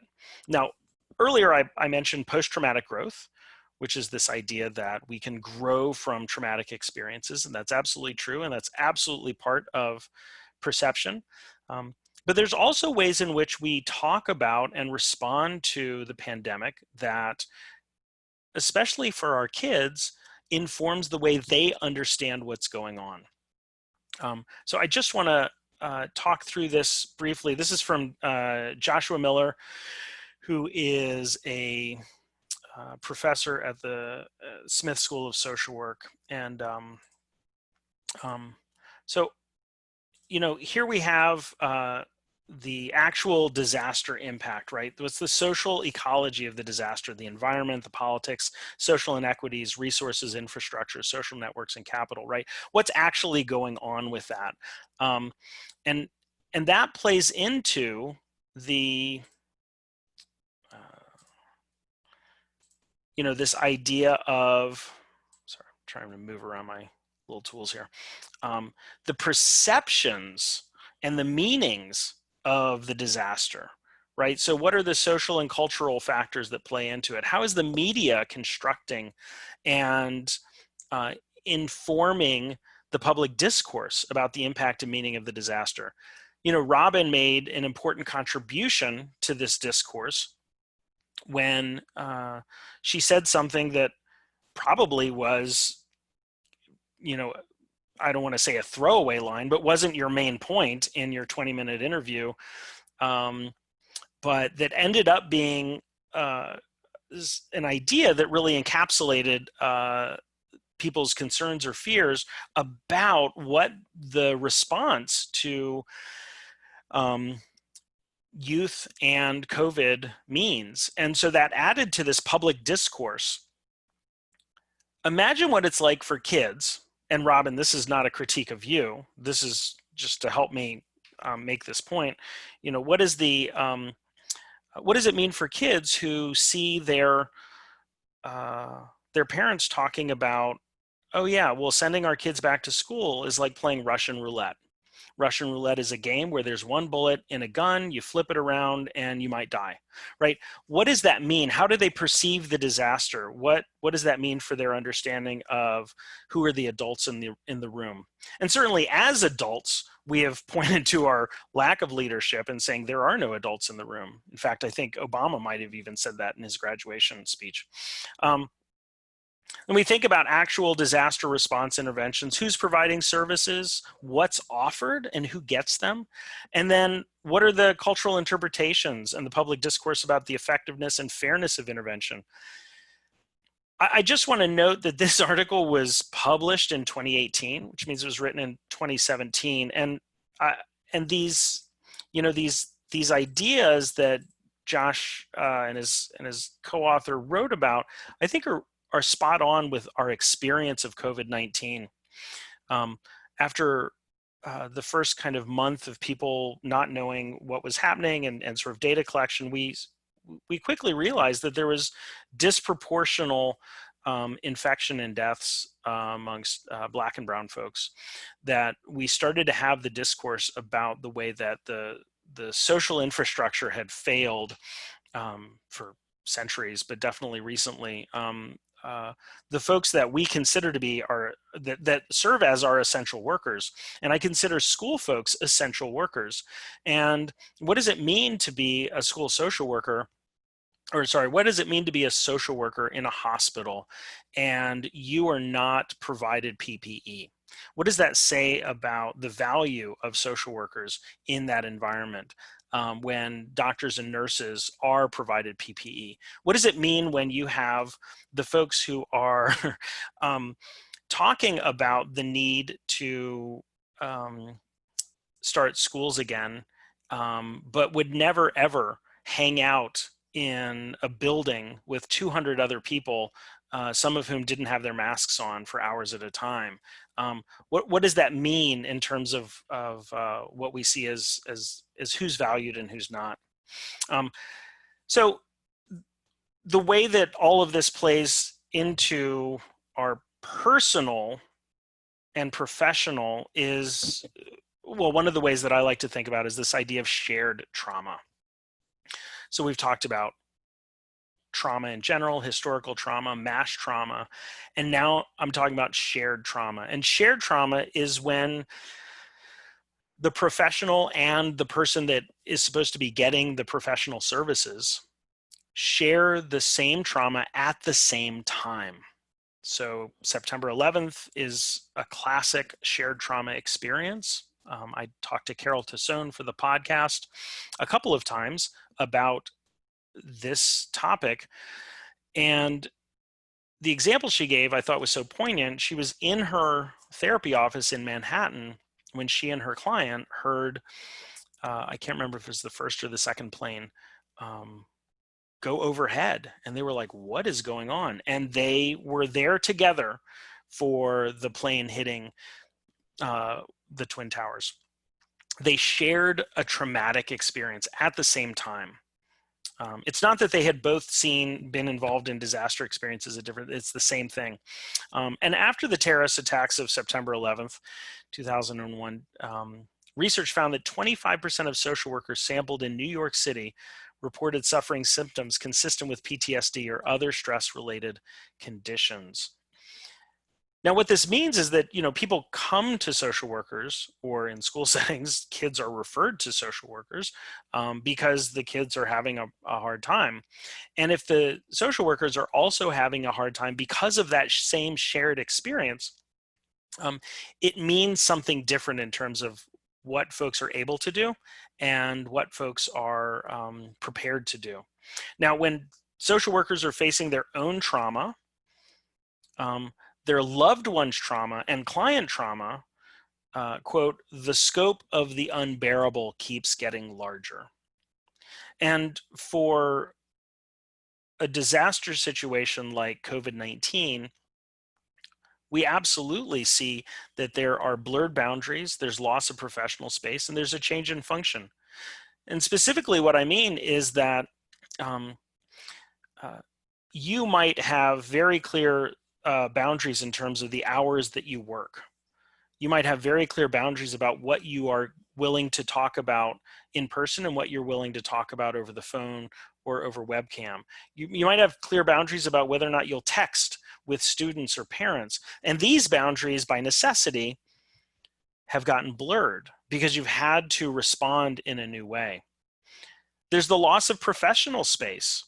I've been sitting up here in my home office for months, and I have many friends whose bathrooms have become their home office. I mean, that's a pretty serious loss of professional space if what you're used to is meeting with folks in your actual physical professional office that you've set up in a specific way.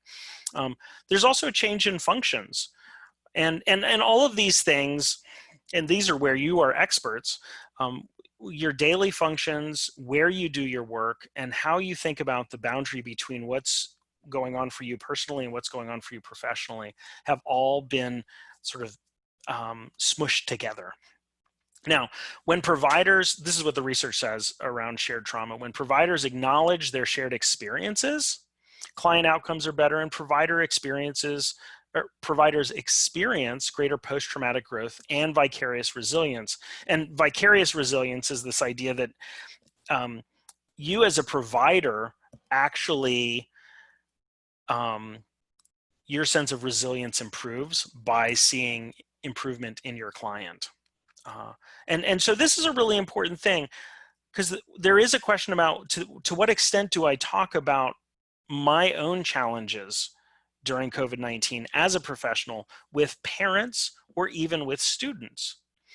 You know, so you might never have shared with your students that you have a kid who is struggling, but maybe in the pandemic, it totally makes sense to say, yeah, I mean, I'm talking to you, but honestly, like, you know, I have an 8-year-old at home who's really struggling. And, you know, about once a week, he cries because he doesn't have access to his friends. And so you know, normally I would say, I don't know that that's necessarily appropriate.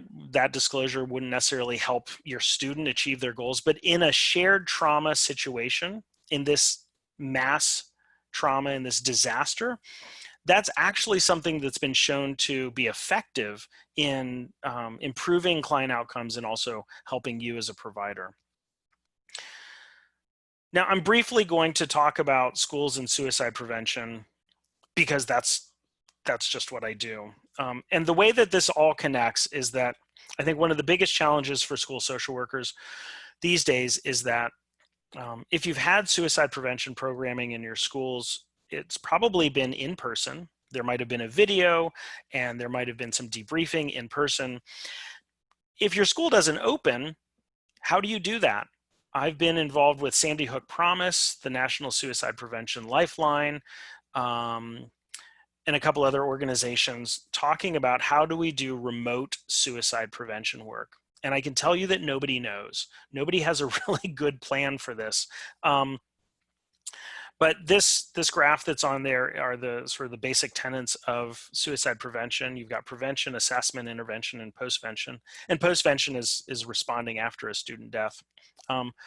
It's important to do gatekeeper training and to screen people. And so gatekeeper training is making sure in this COVID situation, if there's homeschooling, or if there's kids are doing schooling at home, that there is that parents have been trained on how to talk with their kids about suicide risk, that there are ways to screen over webcam and over the phone about if kids have thought about suicide. Educating peers, you know, this is a good time to be able to check in over phone or over text in the ways that kids, you know, do, but to ask these important questions and then to share them. Again, parent education about what to look for, how to respond. And this is something that requires a team approach at a school, online and in person. We have a monitoring tool in our book, Suicide in Schools, that anybody can use for monitoring kids already known to be at risk. And I'm happy to share that. And then, of course, there's postvention, what to do after a death. And because you have kids who have struggled or who have experienced the death of a relative, I know this is true. I know that some of you have kids, students who've lost loved ones to COVID or to other issues during the pandemic, maybe exacerbated because hospital beds or supplies were not available because of the pandemic. It's important to think through how you're going to respond to, in a suicide context, reduce the risk of future suicides. But in this greater pandemic context, to think about how you are going to respond so that you can reduce the trauma and to improve the likelihood that there's going to be sort of recovery and resilience. This is a standard crisis team. And if your school doesn't have a crisis team, if your district doesn't have a crisis team, they need to have one, because these were literally built for disasters, and they should be implemented in crisis situations involving suicide and also for the pandemic.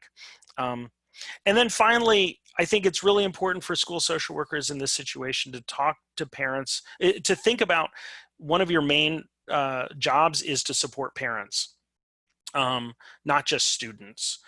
And I know that school social workers interact with parents, so this is nothing new, but there is the sense that, you know, teachers, for as awesome as they are, especially in elementary school, they're totally not trained and they're poorly equipped to actually do the teaching, which falls on parents. And so you have a situation where you have parents that are incredibly stressed. And so these are some these are 5 basic tips, right? Supporting parents about anything stressful, but particularly suicide risk. So ask open-ended questions, right? Let your child steer the conversation to what they want to talk about. Don't rush to solve problems, right? Instead, ask what they think would help a situation. And what I found, especially with adolescents, is that they're pretty good problem solvers once their experience has been validated, which is why the next tip is to validate your child's experience, right? And validation is not the same as agreement. And here is where you can give examples like your kid might be really angry and upset and feel like this is something you are doing to them. And you don't have to say, I agree with you. You can just say, yes, it totally makes sense that you are sad and frustrated that you can't see your friends because of the pandemic, right? That's a validating comment. I mean, your kid might throw a pillow and race out of the room. Not that my kid's ever done that this morning, but somebody's kid might do that. But at least it's, the idea is that it's validating their experience. And be available and make sure your child knows it. If I'm around if you want to talk later, right? That phrase, or come get me, I'm here, or I'm going to hang out next to you, not because I'm monitoring you, but because if you want to talk, I'm here. And then finally, try taking a walk. I know this is an obvious one, and lots of people are taking walks these days, but sometimes being outside makes it easier to talk. So that's it. And I'm happy to open it up for questions and comments. Thank you, Jonathan, and thank you, everybody. There's a lot of comments in the box. So I just want to do a little reset. We are going to get into the small groups. We haven't forgotten about that. We're absolutely going to do that, and I'm going to intro that. But we have about 10 minutes, I think, to get into some stuff, Jonathan, you raised. And Robin, I'm so glad you stayed on, too. I wonder if you have any initial reactions you wanted to share before I get into some of the questions the group had. Oh, I just appreciate being here. I feel there's so much overlap in our work. And so it's really, I feel very much at home listening to the messaging, and, I'm a big believer in working with parents. Parents are the experts in their child's lives, and we need to be much more in tune with, and they are our partners. It's like a flat hierarchy. Yep. So it really helps in building those relationships. Yeah, no, I appreciate that. And I was saying to you and Jonathan when we had the break that, some of my best work that I did that was more prevention-based work or macro work or systemic work was because I had really good relationships with my school nurse colleague, and because it was always a she in this case, I had really good connections with families and didn't pathologize families and viewed families as a resource in the ways that you just articulated. So Jonathan, there's so many questions that we're not going to get to all of them, but I know you and I know where you live, so we'll make sure they get answered at some point. But just one that I think is top of mind is very much this idea about how do you suggest, and this could even be something Robin could weigh in on too, how do you suggest, if we are back at school in person in some form, dealing with kids and parents that adopt some of this no mask, my freedom kind of, attitudes of just not wanting to do even what the school sets up as the expectations. Given that there's also going to be, and this is the example, the spin I put on this is there was a tweet like 2 weeks ago that said, imagine trying to be a teacher leading a class discussion in a reopened school with kids who think this was all a hoax and kids who lost somebody. And that could totally happen in a classroom. So take that however you want to go with it. That was one of the questions people had. Yeah, I mean, so I think this is a situation where any one person will have no power to change the minds of the kid or the parents. I think that this is where having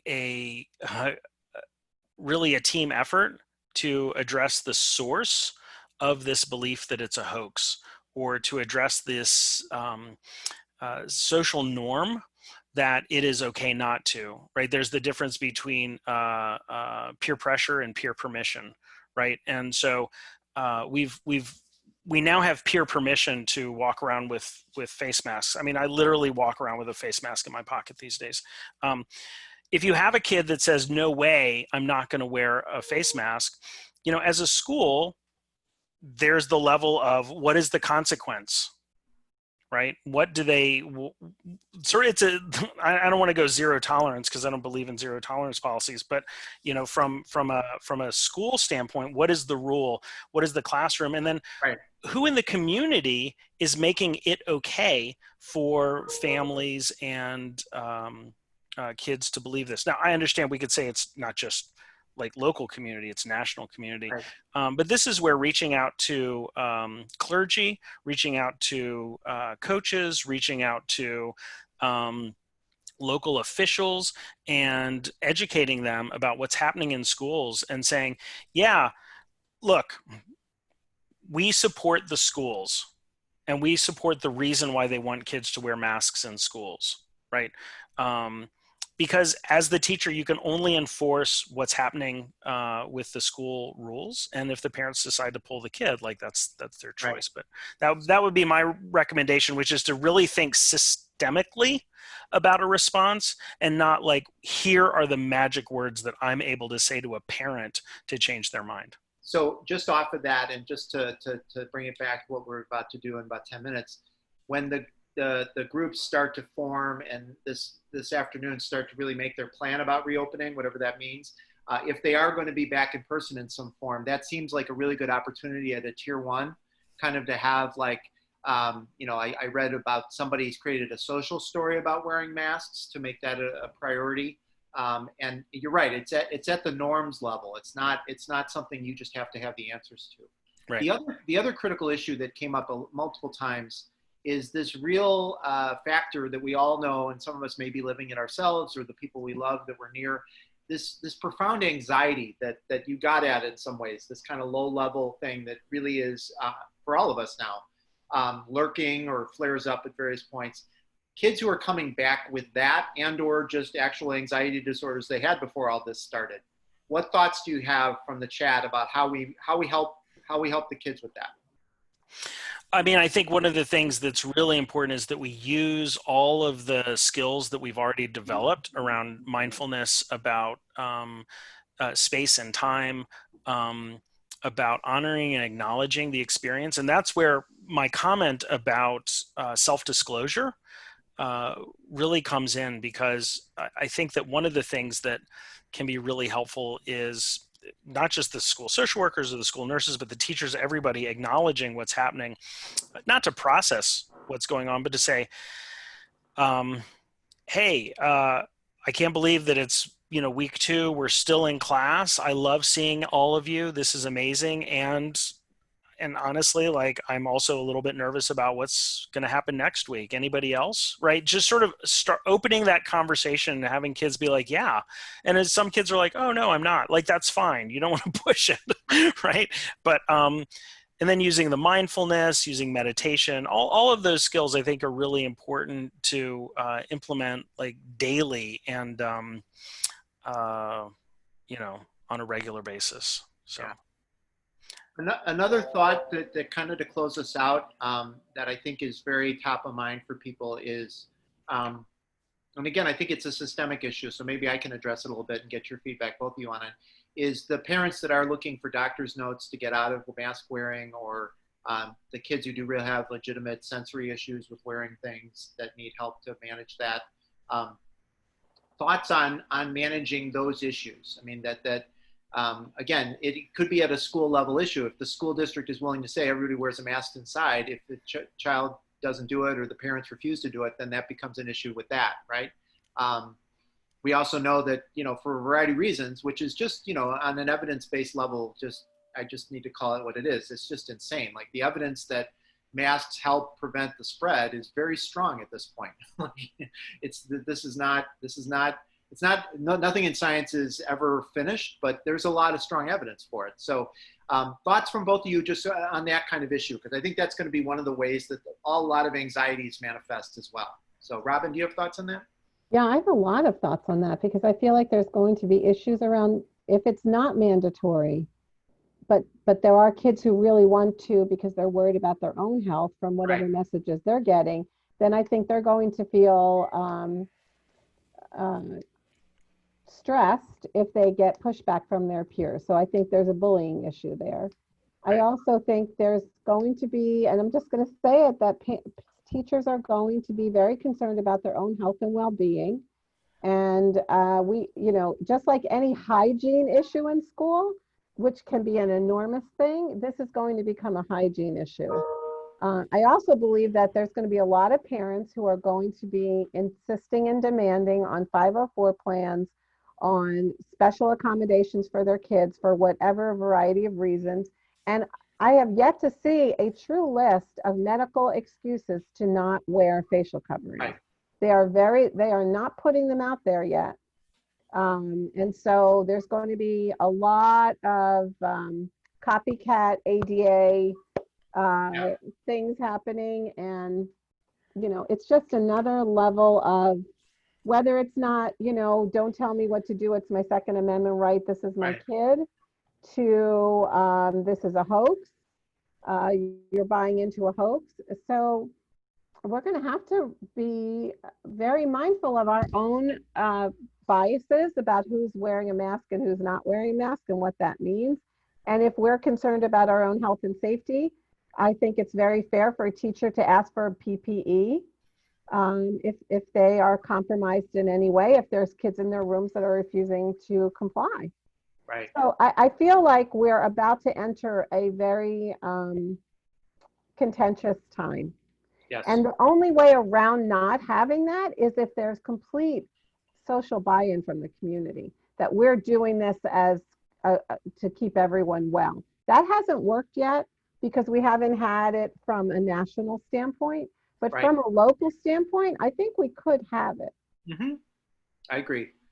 Jonathan, do you have any closing thoughts kind of about that or about anything else you want to make sure the group had before we head into the small groups? This is one of the times where I wanted to just emphasize that, democracy is not a spectator sport.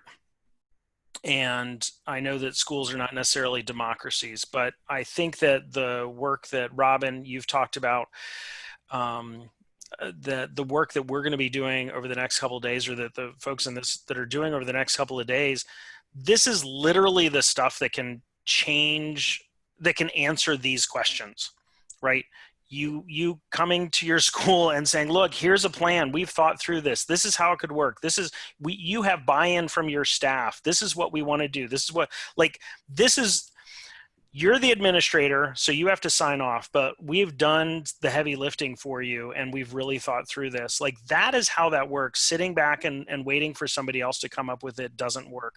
And I'm not saying that that's what you all in this room are doing. In fact, I think it's quite the opposite. I think you are the proactive ones, but I really think that we need to think about this as one of those times where we write the future. The narrative has yet to be written, and that is what we're doing right now. Yes. Wow. That's a great way to wind up things. Jonathan, thank you so much for taking us to write that point. I mean, it's always awesome to hear you share what you know, but to set up what we're about to do, it could not have been more perfect. So if I could ask you both just to hang on for a sec, I'm going to introduce what's coming and get everybody into their groups, and then we will kind of get towards the rest of our program. So everybody is in a small group. You don't know what it is yet because I'm about to hit a button and send you into them. I'm assuming by now most of you have had a Zoom breakout room experience. If you haven't, just a quick primer. You will be invited to a breakout room. Go to that room. You will be met by one of the small group leaders. All of them are people who are involved in some different way with our Loyola School Mental Health Advanced Practice Program or have been leaders on our School Social Work Network. They will introduce themselves, obviously. They will be leading you through this journey for the next day and a half. They are going to be playing the role in your role play when you get to it of the principal. So this idea that Jonathan just said about democracy isn't a spectator sport, you're going to be able to pressure that person and talk to that person and tell that person what you think. You are going to be empowered to select a role of a character that you're going to play as one of the people trying to figure out how to reopen the school safely. You will be asked to do that and introduce yourself in a little bit. But before all that, we are school mental health people. We are teachers and educators. We're going to get to know each other a little bit. So most of the morning is going to be you doing some get to know you stuff and getting the lay of the land and getting started, getting ready. When we come back out of lunch, I will welcome you all, give an overview of what's coming, and you will get into your groups again and really build the template for how you're going to reopen. Okay? In between that, while I'm in my kind of computer space waiting for you all to get in your groups, and hopefully everybody's in a group that makes sense to them. If you're not, you can come out. I will help you with that. I will be also, those of you who did volunteer to be part of a focus group, I will be reaching out to you by email with the link for the Zoom lunchtime focus group. So you don't need to do anything else, just do what you're doing, but check your email before noon because there's going to be a focus group, a link for you if you signed up for today. Lastly, just to let you know that that the goal of today is to get to the end of the day with a plan where you have a sense of how you're going to reopen, what form of reopening, and then also these issues of trauma that we heard about so well from Jonathan and Robin, racial inequity, which we also heard about, and SEL. All right. So big shout out. Last thing before I hit the button, I just want to shout out by name all the people that are going to be leading you. Michelle Capio, who's a prof in our program. She teaches an awesome data class in our SMHAPP program. She's a special ed administrator, former school social worker. Jenny Ferguson, who's in our 4th cohort and is a school social worker. Penny Williams-Wolford, who's a school social worker and in our 4th cohort. Shannon Sterling, who's also in our 4th cohort, school social worker in Iowa. Nancy Watson, who is a school social worker in the northern suburbs of Chicago and did one of our webinars. Carlos and Evans and Lisa Baker, both involved in the SMHAPP program. Carlos graduated this year. Lisa's in it now. Carlos is the past president of ISSW. Sam and Aaron are going to be leading a group with you. And Sam is a special ed teacher in north of Milwaukee. And Aaron is a school social worker and also teaches our strength-based school mental health advanced practice program class. Pat Wolf is a school social worker in high school and is our 4th cohort person. Lisa Johnson Hare is going to be a leader, and she's a graduate of our program, school social worker. And finally, Kenya Butts, who's our 4th cohort person and a school social worker herself. And all of them are about to welcome you. So the button is going to be hit. Oh, the last thing I meant to say is I have the ability to be reached out to if you have questions or comments or things you need help with, and I'll be monitoring that from here. All right? Have a great time, and I'll see everybody back here at 1:30 at this link. See you later.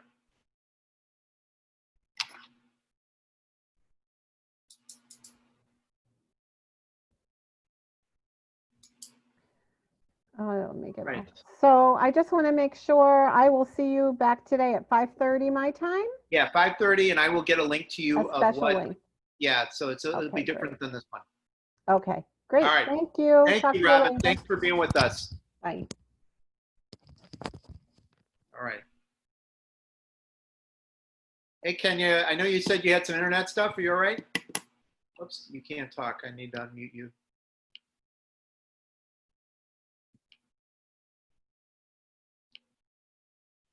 Hold on. Okay, go ahead. Okay, I'm doing it from I'm using the internet from my phone to power my computer. So far I haven't been kicked off. Okay, so you have the invite to the room though, right? No. Oh. Let me do that.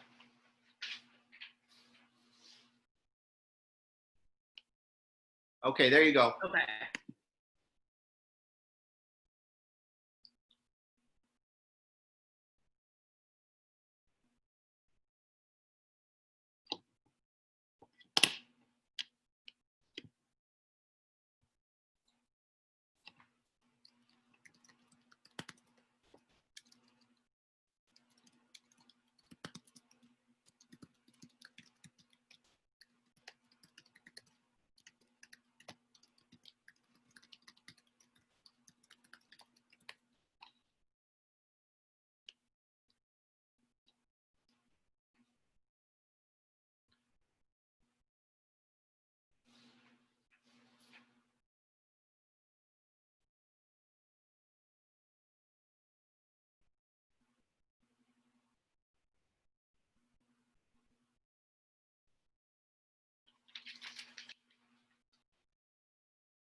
Here we go.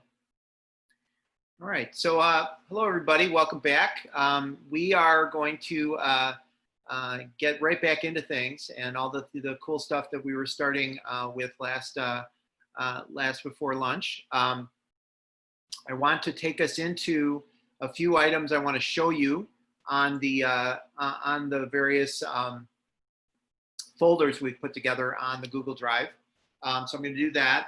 I'm going to remind you kind of the agenda, and I know we had a lot that we got into. You began to get to know each other in your groups.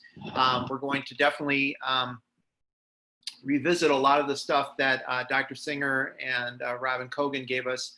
We're going to make sure we get into that further as we go. So what I'd love to do is to start you off with a little bit of a refresher of what the agenda is going to be. So I'm just going to do a share screen and show you that. So basically the agenda is going to be for us starting now after lunch. Just pulling this up. This is actually on our Google folder.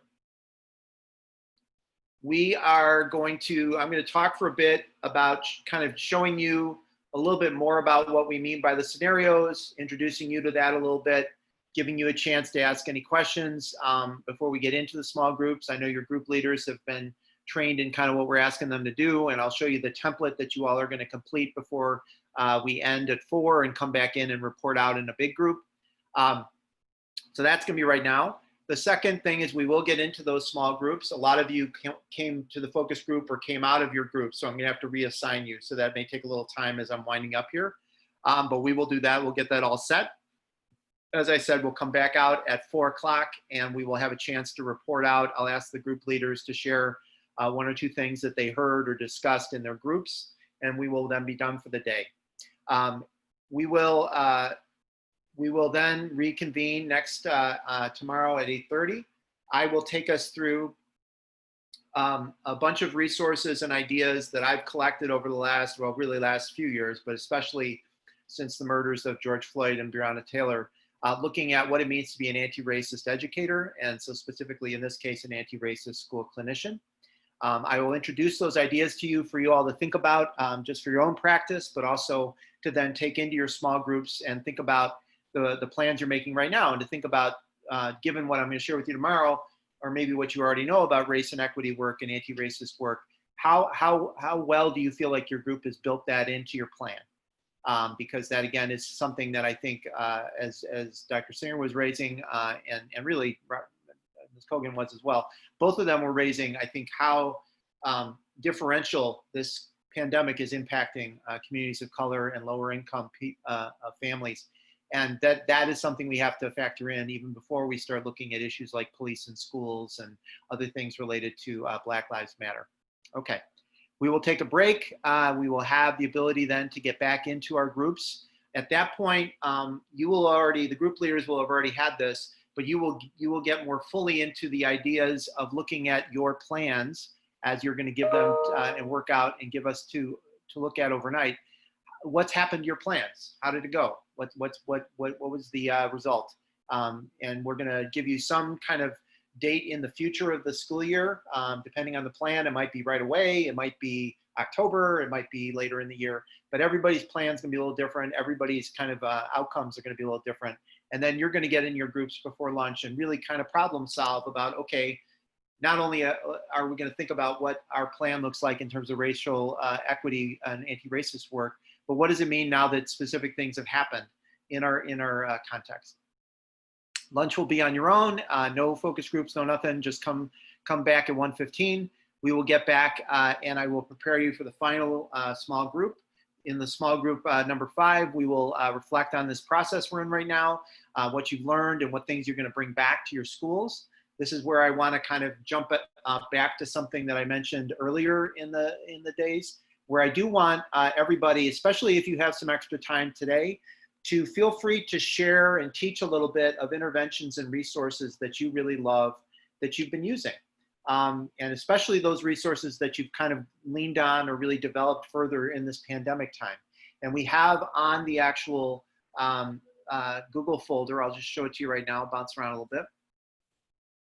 we have in this what I've called it the intervention and tools potluck. And right now there's not much in here for what you all have, but I would love if people even today, and this is yours to add to. The only thing I would ask is don't add anything that's copyrighted and you can't share, but everything else, totally share and let us know and give yourself credit, put your name on it if you created it. And we want to generate some of those things as well as takeaways, so you all have great stuff to bring back to your schools. The other issue that is in here is I've cleaned up a little bit and reorganized a little bit of the materials in here. So Dr. Singer's slides are in this one under trauma and crisis response resources. He had to go to some other meetings right now. He'll be back with me and Robin later today, but I'm going to ask Jonathan to put some more resources in there. We have a bunch of resources that Robin, Cogan, and I have put together in here, reopening guidance and examples. This is all under I've renamed it Robin Cogan School Reopening. So there's a bunch of things from the CDC. There's an article from people that are talking about end COVID on issues of opening schools. This Harvard report that she might have referenced to you all about how to reopen schools. All of these are things you can draw on in the next couple hours. One other thing that I wanted to offer that certainly is not required, but one of our colleagues in Florida shared how his district is approaching this. And in their example, there's 4 options. There's a school-based full-on plan. There's the hybrid plan that's partly on, partly home. The distance learning plan, and then the 4th is just parents taking their kids out of school altogether and homeschooling them. So that's another resource as you all work in this afternoon you can look at. And then there's a bunch of other things. Just another example of a school that's closer to home for me. Those of you who know Oak Park, Illinois, this is the elementary district that my kids went to. Actually, I grew up in this town. I went to this district myself. This is their version of a hybrid plan. You can look at what they did, how they came about that. This is what they've proposed. Okay, by the way, the high school in our town is gone fully online for fall. Okay. The last thing I want to show you from all of this material is I have also put in most, I think everybody has this in their actual folders for all the small group leaders. And if you don't, for some reason, you need help with things, you can tell me. But we have a template for a reopening plan. All right. Now, this is a template that is blank, really. It is meant for you to fill in. It is meant to be filled in just like we do with Google Docs, so that you're going to write on it. Jonathan, Robin, and I are going to look at them. We're going to comment on it. We're going to send it back to you all for tomorrow morning. So what's in this template? And again, apologies if your leaders have already talked about this, but I just wanted everybody to hear the same things. You're going to name your school. So come up with the name of the school that you're going to work from.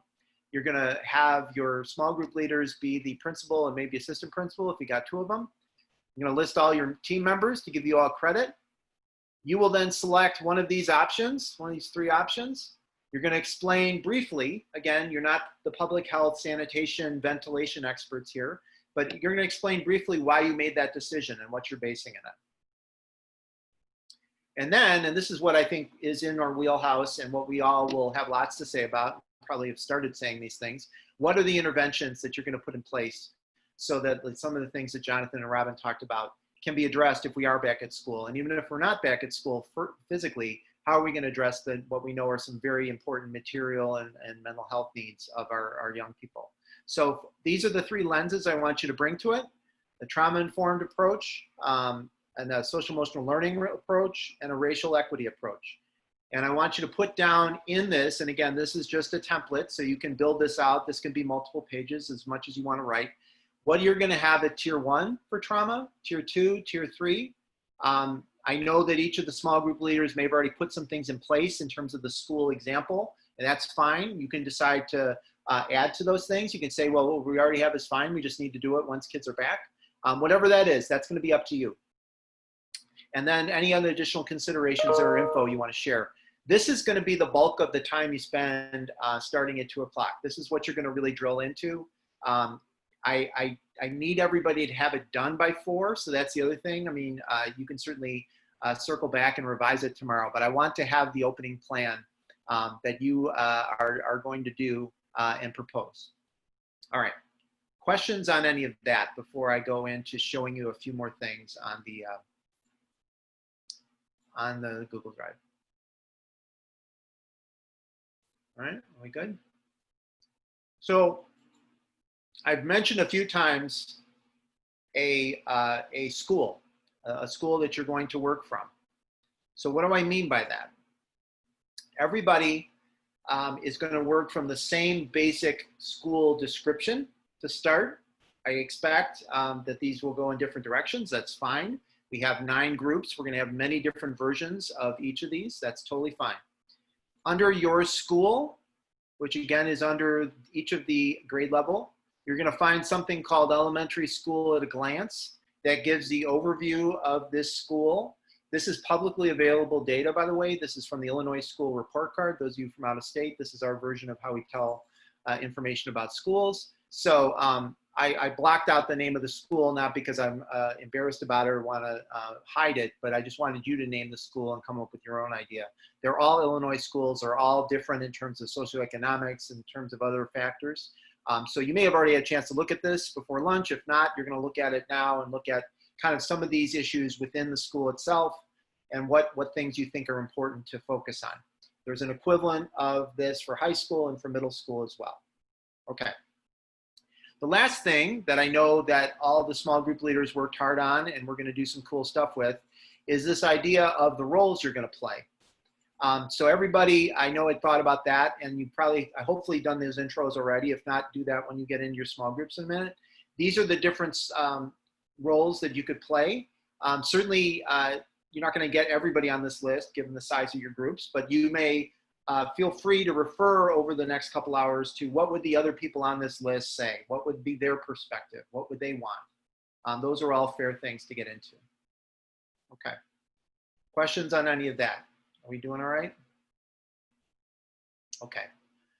So I think the last thing I just want to do is refer to something I think I talked about kind of quickly and that got more fully realized when Jonathan and Robin both spoke.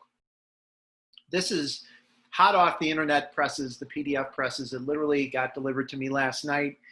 This was created by some public communications PR people at UCLA in collaboration with my colleague there, Ron Astor, and his doc student, Kate Watson, and also my colleagues at Hebrew University, Rami, I should say, Ben Benishti, and Gordon Kapp at Cal State Fullerton. We led a survey project that a lot of you heard about and participated in, so thank you. And these are our findings, and this is the policy brief. This is what we hope to share widely with state leaders, with congressional leaders, with whoever will take this and listen to it, because as Robin and Jonathan both noted, we are in a disaster crisis time. And these are the kinds of things that we know people are telling us they need, which is that we cannot just act like this was a pandemic that happened. These were some, some demonstrations that happened in the street, and oh, now we're just going to get back to whatever normal was. Jonathan, I spoke really movingly about when trauma happens, it is very hard to just put all the sheets of paper back in the file drawer. I think I would submit we're at that point as a society, and we're particularly at a point with that around issues of particularly hardest hit communities and schools that were already resource deprived before this pandemic and have only shown further how badly their needs are in terms of what we need to do. So you can read this, look at this during your time, even in your groups if you like. Just a few things that underline how serious this time is. Again, probably not news for everybody here, but it's important to say, and we're going to hopefully get this on the radar like Robin did with her work getting on TV and things like that, is to look at that of our sample, 1,300 school social workers, look at these numbers. These are all half or above. So at least half or more say that these are unmet needs they see in their young people. So mental health services, food insecurity, food insufficiency, needs for tutoring, which is only going to accelerate with this whole business about e-learning. Health services, not having healthcare at all, or having incomplete healthcare, not going to get tested for other things because you're afraid to go in for various reasons related to COVID. And housing, that we have a lot of people that are in very precarious situations with their housing. So what all that means is we're in a situation where as you get into your groups now, as you talk about what you think your school example needs, keep in mind this bigger picture, that part of what we're trying to do is reopen schools because we know kids benefit when they're together. But we're also being pressured to do it by a system that is largely making schools kind of be the catch-all for a bunch of things, right? And so as you discuss and maybe debate, I mean, everybody be nice to each other, but as you discuss in your groups about what you want to do, keep in mind that that's part of what we're also working with, is how do we reach and support these young people? All right? Okay. Any questions, any things that people have they want to ask? Any things that are percolating? If I could, I think I will yeah, you can unmute yourself. I would ask, as I'm putting people in groups, if any of the small group leaders want to say anything about their first time, how it went, anything they want to share. Did it go all right? Did you guys get along? Was it fun? Oh yeah, I think it went really well. Great team, and so I know we're just looking forward to. Well, I'm looking forward to see what we come up with. Excellent. Yeah, ours went pretty well. We have all of our roles. We have like the decision of what we're gonna do. We just have to figure out how we're gonna do it. So I think it's gonna be good. Very cool. Ours is going well. Everyone's invested in playing their parts, their roles, and being creative, so it's going to be fun. Echo what my colleagues have said. Yes, we're having a great time. Definitely playing our roles. We hear all the voices in our head from the hats we're wearing, and we're looking forward to dig in the rest of the day. Yeah, awesome. So in the spirit of that, just a few notes and a lot of people for some reason bounced out, so I apologize. It's going to take me a few minutes to do this. One of the things I want to make sure you feel comfortable doing is to be as in-depth in these plans as you like, but also to circle back to that business about what interventions you think are cool to use or things that you want to bring to your schools this fall. A big part of what I think a lot of our work has been on schoolsocialwork.net and the SMHAPP students that are with us today and the webinars we did was really asking people to think about, as hard as this time has been, what are the things from this that you've actually learned to do? What are things that you're excited that you've learned to do, or that you say, I can't imagine not still doing these things even when I'm back in whatever form I'm back in? And possibly even some things that you decide you want to not do anymore, that you want to kind of leave behind. Those are all fair things, I think, for you all to think about as we go. All right, so I'm going to put people, I've got about half of you are in rooms, so I'm just going to start the rooms and I'm just going to add people as we go. So here we go. Those of you who have been invited, please go to those rooms. Michael, you'll have to re-add me. It's Jenny, because I accidentally went into the room and then exited, so it kicked me out. Ah, okay, all right. So let me put you back. Oh, it should say you're in there. Okay, we'll figure it out, Jenny. Hold on. Okay. This is Elisa Sewell. I am on like a chat with you all leader people, but I'm not in my room with Penny. Right, I'm looking to get you there. Hold on. At least you could see me now. Yeah, at least I'm not there either, so we're okay. All right. You're hanging out with the principal. Yeah, that's true. Dr. Kelly, you put me in the wrong room. I need to be in breakout room 1. I was with the wrong people. Oh, all right. Sorry about that. I'm in Michelle's group, I think. Ah, there you go. Ozzy, out. All right. So I'm just kind of going down the line. You guys are not in alphabetical order, so I apologize. Let me get the actual leaders in first. So is Lisa's iPad, is that you, Lisa? Lisa Baker? No? Nope. No, it's Mine is Lisa just my SMHAPP. name.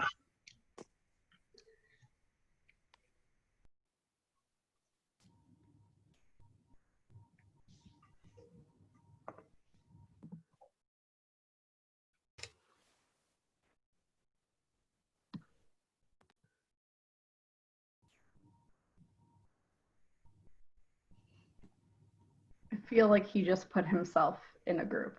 There he is. I was gonna say, I thought we lost Dr. Kelly. I couldn't see. Yeah, I think we did. I think we have 3 Lisas on.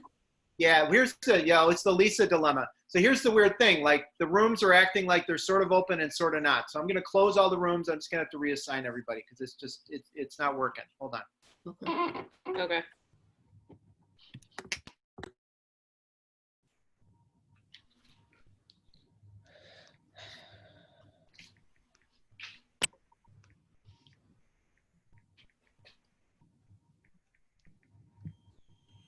Okay, I just got booted out of my breakout room to come back here. Yeah, he did that.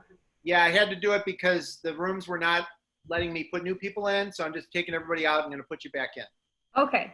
So sorry about that, everybody. Sorry for the hassle. Michelle, it's because he missed you already. Yeah. I mean, I'm like, saying, I was like, Michelle and I were having a great little chat about life. I'm like, I can just hang out. This is I fine. know. All right. Let's see. Let's hope this works. This is my first time trying to do a two-part breakout room thing. So hopefully everybody's coming back. All right, it says about to close in 3, 2, 1, boom. Okay, now I have a bunch of you that are assigned to these rooms. I hope that they're the right rooms. You're gonna tell me if they're not. As I go, I'm gonna open them. Whoever's left, I'm gonna assign you hopefully to the right room. So here we go, okay? All right, 1, 2, 3, off. All right, whoever's left has to be assigned somewhere.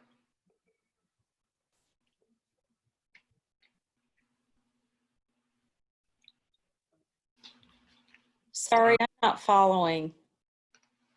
So what happened was you were in a room, but the rooms weren't all behaving. So now I have to reassign some people. So I brought you up. Now I'm putting you back in. Okay, because I went to leave your room and then it took me all the way off the Zoom. Okay. I'll wait. Yeah, just let me figure out getting people where they need to go. Sorry about this. All right. So I'm just going to go room by room. So breakout room 1, I got Michelle. She's in there. I got Lori needs to go there.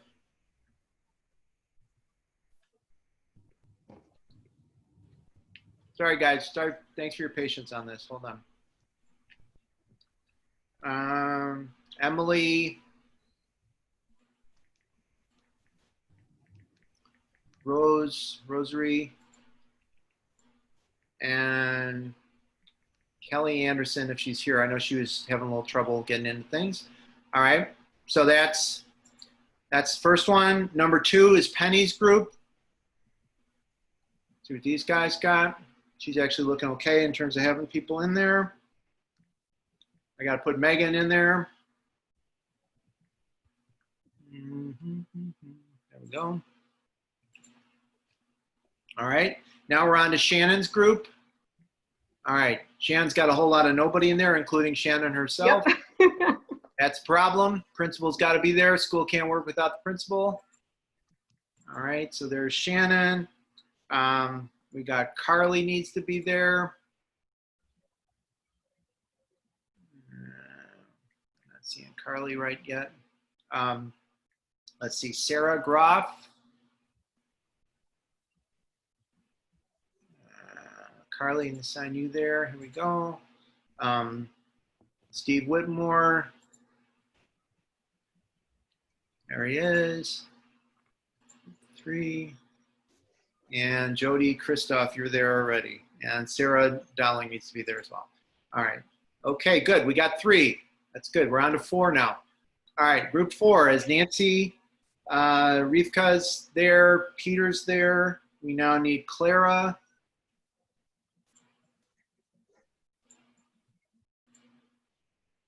And Kim.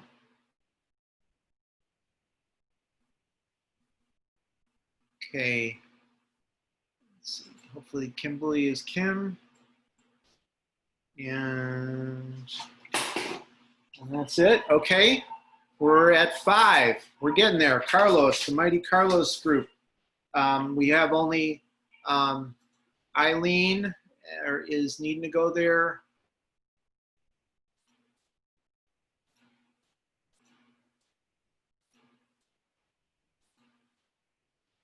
And let's see, we got Deborah's there, Becky, Rebecca. It's good. Everybody came back too. That's always a good feeling when you're doing these things. Mary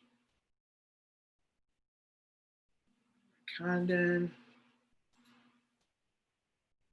And Catherine Luna. Let's see where she is. Okay, you're 5. Okay, we're halfway there. Praise God. Here we go. All right, so 6. We got Aaron and Sam are all alone. They got nobody in their group with them. We need to fix that. So let's see. We got Lisa. So I don't know if Lisa's iPad is Lisa Schwab or who that is. Yes, that's me. Okay. Hi, Lisa. Hi. Good to see you. All right, here we go. You're there. All right. We got Lori Short. Okay. And Laura Montiel.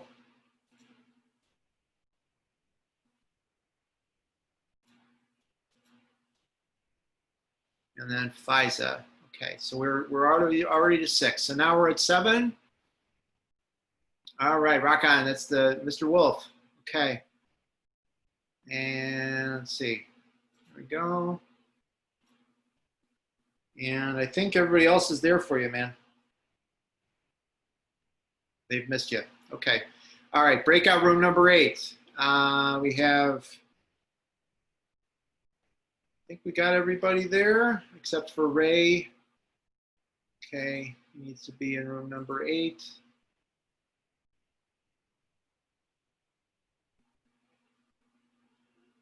All right, and group number 9. Okay, so we got a few more people.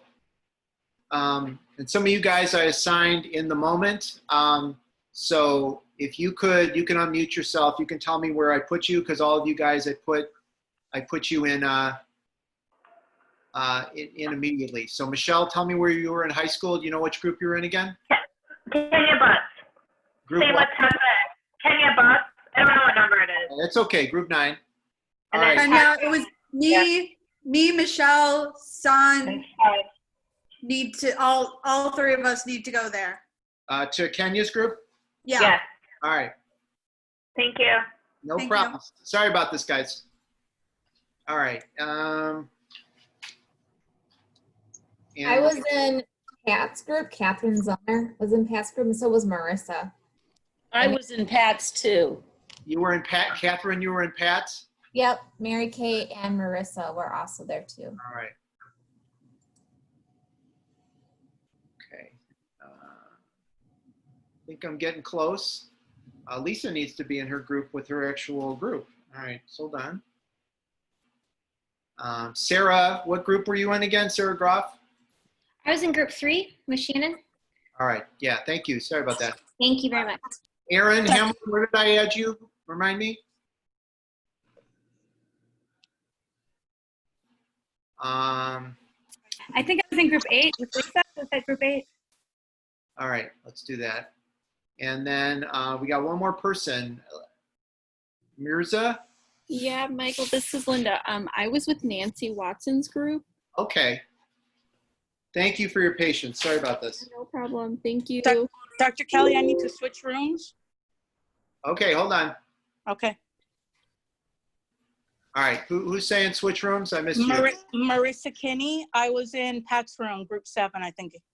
Okay, where did I put you? I put you in another one? In 9. Okay, you're in 7. Okay, I think we've made it. Here we go. Thank you.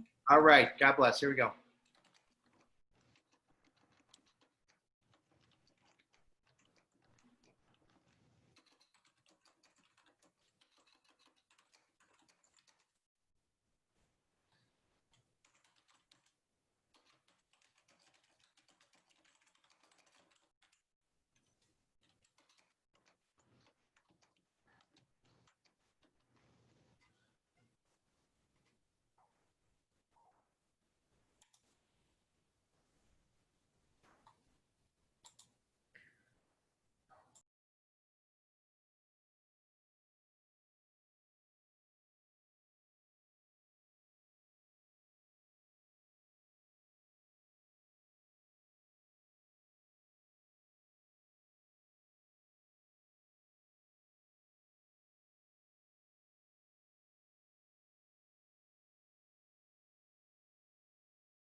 Hey, Ray, did I put you in the wrong room?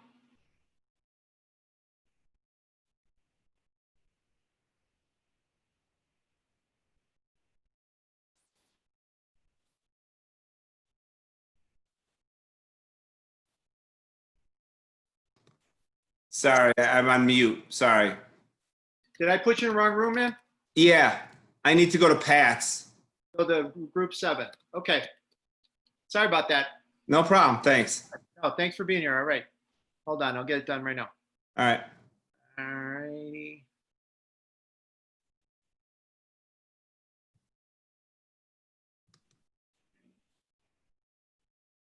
There you go.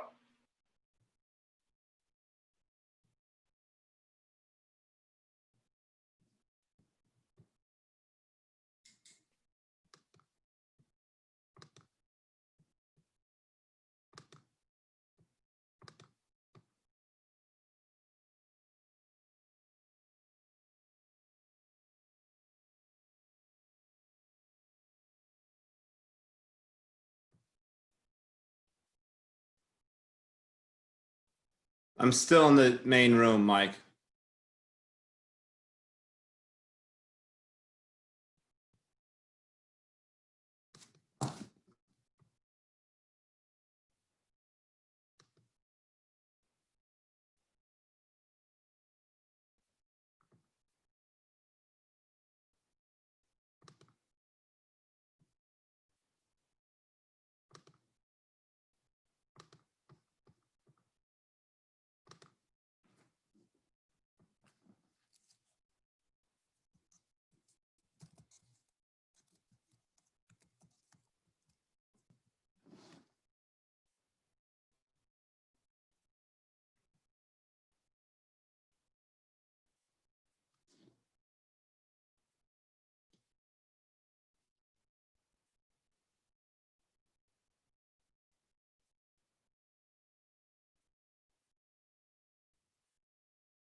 Is it letting you in, Ray? No, that thing didn't pop up like it did the last time. Can you go out and come back in and maybe I'll do it that way? So just leave this room? Leave Zoom, just come back in and let's see if we can just add you over. Okay? Okay. Yeah. So like re-log into Zoom?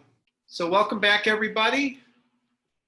It's been a active day, a long day. It's always long to sit at a computer like this, but I hope that you've been able to connect with each other and to spend some time doing this tough work of figuring out what our schools need to do to come back and be ready to go. So I'm just curious to have people, and this could be anybody, not just the leaders and the principals, to put in the chat kind of, did you decide what your decision was about the level of reopening? I'm just kind of curious about that. If people want to type that in the box while we go. Just kind of curious where people are with that. As people were signing in, again, I showed that the most recent poll shows an actual emphatic bipartisan reaction to the rush to push schools in full open mode as a really challenging thing that that most Americans are rejecting right now. So it's interesting to be thinking about that. They didn't ask necessarily about kind of the things we're working through, but the idea of thinking critically about it is clearly on the minds of lots of people. So we're really working it well. And Penny, I love it. The Justice Elementary School team. All right. Excellent. Lots of great stuff in here. I'm seeing people doing various versions of remote or specific populations getting more attention in person. That's a real issue that we'll get into tomorrow, talking about anti-racist and equity work. And there's a lot in there as well. Great stuff, Sam. I look so forward to reading what you guys put together. And Jenny got some really interesting things in too. Fantastic. So obviously the leaders are typing too, but I wonder if I could ask a few of you, we don't have to go through all 9 groups because I know everybody's tired and I want to give you guys a break. And I do want the leaders to stay on for just a few minutes for us to debrief a little bit before you guys go about your evening. So let's just talk about kind of what were some strengths of your group? What are some things you learned as group leaders? What are some maybe some shout outs you want to give your group about some good work that they did? So as many of our principal leaders as want to chime in can, I will unmute everybody just to make sure I did that. Okay, you can unmute yourself at this point. Yeah. So whoever. I'll start. Yeah, go ahead. Hey, Sam. Oh, Sam. I'm sorry. I No, Sam Shannon. came up and your voice. So it's like It had to be you. ventriloquism. Go ahead, Shannon. Okay. My group had great conversation. I was originally really nervous about having 2 hours of work time. And then as like I see the minutes ticking away, I'm like, oh no, we need more time, because there's just so many things that like are really, some things are obvious and some things aren't obvious. But it's like, oh yeah, so if we do this, then we have to consider A, B, and C. But then if you do C, then what about 1, 2, and 3? Like it all snowballs. And my group had really great conversations about like, well, I'm not really sure how this would work when you think about this population of people, or how this would impact the students or the teachers or the parents. It was just really exciting to learn from each other and hear what's happening in other parts of, I don't want to say the country because it was primarily like the Midwest, but just hearing other things and what people are experiencing or what they already went through in the spring, and then how we can better improve for the fall. It was just a great experience so far. Fantastic. That's great. And I love that people were thinking about what they had done in the first kind of phase of this and thinking what to carry with them. Excellent. Who wanted to go next? Somebody, Sam. Let's go to Sam because she did chime in. So first, we had some really great actors in our group. I think Laurie, she played the special ed teacher, and she was just saying everything that I wish I could have said, but I had to be the principal, so I had to sit back and be quiet. She was like super challenging, and same with our other team members. They're also just like playing good devil's advocate and make sure we like covered all of our bases. We had a really great conversation around our trauma triangle and then our racial equity triangle, which I feel like are two things that aren't always easy to have good conversations about and like get super in depth about. So our racial triangle is like very filled in, which is really exciting. And it was fun to be a part of that conversation and be thinking of things that we can all take back to our school. Awesome. And I just want to give a shout out to the two folks that went so far. Shannon and Sam have both written really great stuff for our .NET site. Sam just wrote something about youth voice and bringing youth to meetings and learning from Black and Brown youth in this very important time around equity. And then Shannon, you've written a number of things, but recently wrote something about the need for us to pay attention to our own health and mental health. So I just wanted to give a shout out to both of you. I was thinking of that as you both were talking. Who else? Yeah, Kenya. So my group was awesome. We flowed really nicely. Like our list was ridiculously like great, like with like stuff we put under the tiered interventions and stuff. And I was like, oh, I want to take this with me and use it in real life, and we who was it? Oh, Michelle she was like, oh, do you want me to take notes? And I'm like, yes, because I can't walk and chew gum at the same time. So that was super helpful. We came up with some great ideas, and it just really, like, we meshed really, really well. So they're all rock stars. Oh, fantastic. And now we're going to take what you guys wrote and mess it up and give you stuff to deal with come October. So excellent. That's good to know. What else? What other group leaders want to chime in? Go ahead, Pat. Oh, Pat's got the Northern Lights going. Go ahead, Pat. Yeah, I'm tired of looking at the ugly wood paneling behind me. So our group was wonderful. I beg to differ. I think I had the better actors. I want to give a special shout out to Rich, who played the union representative in our scenario. Oh. And he works for CPS. So he said he was channeling all the great CPS, CTU leaders of the past. So he did a really good job. He was a great devil's advocate. It was a great experience. I mean, I think everyone really, we come from very diverse, from rural to, large schools to an area that's really being hit very hard in Florida with COVID right now. So there was a lot of great input. We had newer social workers, we had older social workers. So there was a lot of good information. Excellent. No, I can't wait to read what you guys came up with as well. Someone was going to talk when Pat said? Yes, it's Penny. Oh, go Penny. Okay, it's Penny. So yes, he had a great team for Justice Elementary. Yeah, principal of Justice Elementary. Yes, it was a really great team. We brought a lot of knowledge to the table, different experiences, backgrounds, loved it, and different states. So we got someone in that hot state, Arizona. It's 110 at 6 a.m. But yes, it was great working through this plan, thinking about it from different lenses. We had the parent and a PTA president, special ed teacher, general education teacher, and the teacher union. Then we had a paraprofessional, and of course I was principal and social worker. So it was wonderful having these different lenses to look through as we developed a plan, and we decided on remote. A lot of it was based on the information that was already shared. Of course, we have a school district of 602.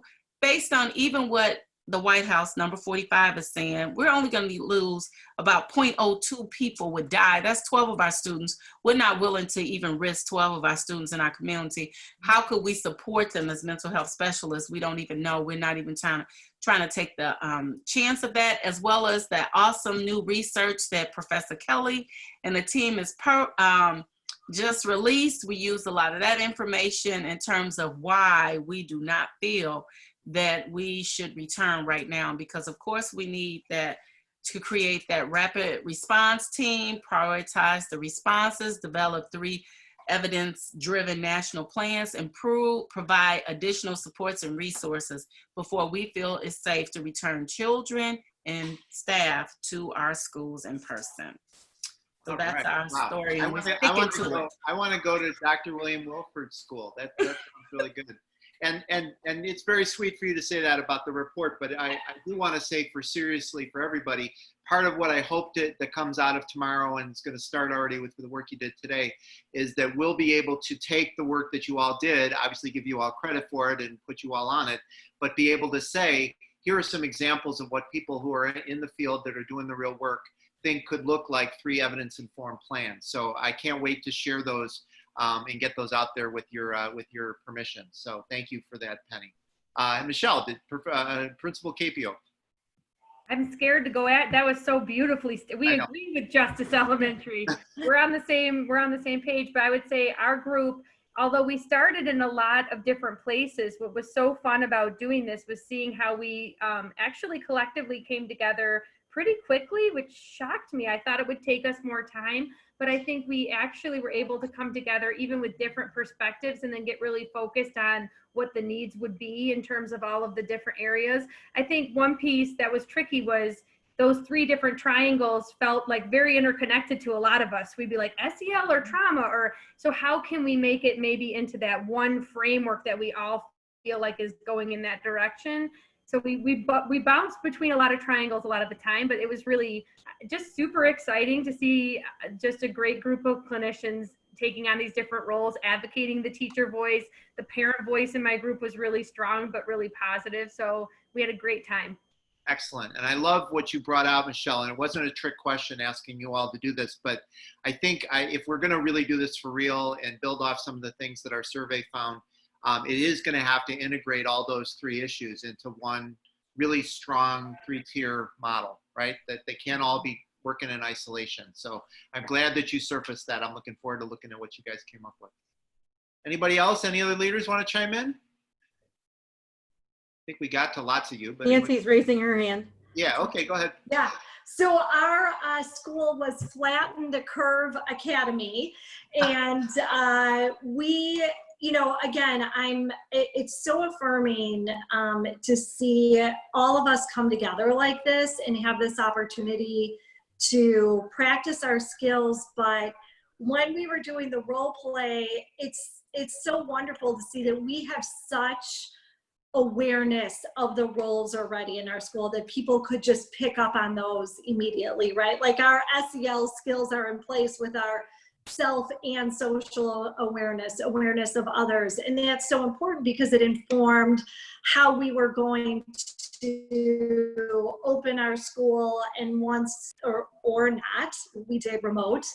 And the reasons for that, and then what our interventions were going to be. And, you know, one of our takeaways is we were getting excited about, okay, how are we going to support online learning, is to remember not to reinvent the wheel and try to give too many new interventions, which I think is a really important reminder because it can be really tempting during this time.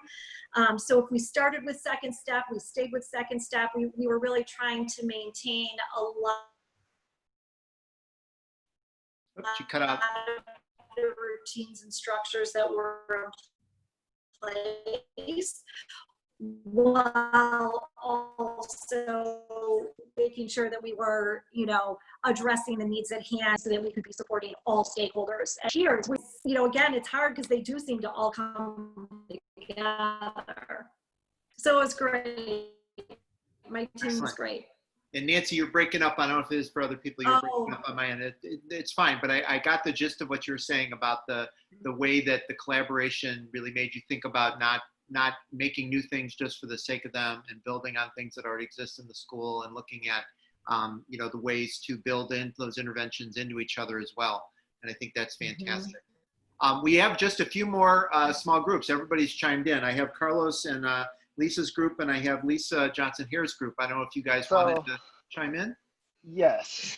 So our Middleton Middle School was awesome. And what I loved about it was the synergy was going.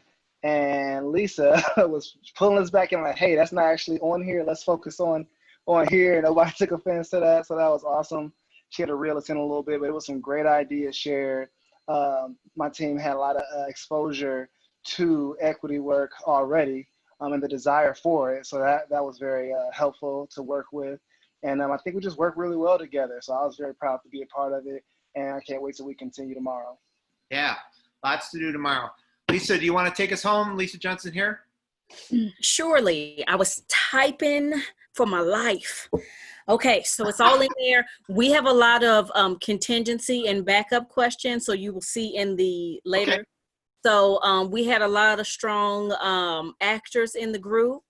Shout out to our union rep, and the union, we went with a hybrid model at Lightfoot High School. And yes, it was intentional. We were between Lighthouse and Lightfoot, but we went with Lightfoot. So right now we're hybrid. And we had a great explanation on why, to help kids with their social emotional piece and looking at the whole child and getting physical activity and access to food and lots of different things. So we're hybrid right now, but if anybody gets sick, then we close the school and we go all virtual. So we have a contingency plan. Our nurse is about that life. She's very intense and brought a lot of questions in. Our custodian was talking about use of resources. So we had an excellent team. Our social worker was talking about let's prioritize and move things to who actually needs the in-person time, because we have such a limited day, and talking about what will be allowed. How can you pull people if you're only there 2 days a week? Then how do we know who we're pulling? So we had a lot to think about as a team. The collaboration was good. So it was lovely and very thought-provoking. I don't know if we have the answers. We probably have more questions. I think we had about 20 different ones, even different union stuff about what happens if a teacher gets sick and they're out, they have to be hospitalized and they're out for 3 months. Do they still get paid? How does that look when your days kind of go? So just a lot of different questions that came up. Being a principal's hard. Yeah. It's not, I don't think it ever looks easy, but it's more intense when you have to say, okay, well, what about it? Yeah. What do we do? What do we, what are we saying? And we did a lot of, added some surveys and different things to access our community and ask questions about where we need to fit in and what ways we need to meet the community better. So. Outstanding. No, that's really great. It's so exciting. I put in the chat the energy and the creativity that I'm hearing, and the wisdom as well, and the ability for people. I love the way Nancy put it, to kind of put ourselves in the roles of these folks that we work alongside every day. Clearly, everybody stepped into that, and that's really great. So I'm going to kind of take us to what's coming. The first thing I'm going to do is the all-important thing is I am going to, whoops, that was not the link I meant to give. That's fine. I just put in the article again from our website. I'm going to pull up my actual Zoom link for tomorrow, because that's the one you really need. We are not in this exact room tomorrow, so that's important. So everybody that's hopefully still with us, this is the ID, the meeting link. So everybody go copy that right now as we go. That will be where you go tomorrow. I will be available by email if you lose it or you forget where it is. But that is the next link. So come to that link tomorrow. The room will be open again at 8 a.m. We'll start at 8:30. So the plan for tomorrow, just to review, will be that I am going to kind of kick us off, saying a little bit about the work that Robin and Jonathan and I are going to do right now, and looking at your plans and all that, and giving feedback. And then I'm going to talk for a while about this idea of being an anti-racist school clinician. Sounds like a lot of that work's already begun, which is awesome in the discussions that the groups were having. So I'll offer you some of that. You'll get into smaller groups again and talk about that stuff and apply it to what you've already done. I will give you also that information of what's come since you made your plan. You'll work on that. We will then reconvene and work through those plans. We'll have lunch. We'll come back. We'll do one more review of where you are and some next steps, and building on it, and deciding maybe if you want to keep this work going into fall, how you go about doing that. Or like I was saying a minute ago, if we want to tell the larger world about what an evidence-informed 3-part plan looks like, this is where we could start. And that'll all happen. And then at 3 o'clock, we're going to have a recognition graduation ceremony for a number of the SMHAPP graduates that are helping lead this awesome day, and others that will join us tomorrow. And our dean is going to also join us as well. It's exciting. So that's what the next day will be. So I hope you all get some downtime, some rest time. I appreciate very much that you all stuck with it and all the energy and creativity. I do ask if the leaders could stick by for just a few minutes, and otherwise, everybody else, please be safe, and we'll see you tomorrow. Okay? All right. Take care. All right.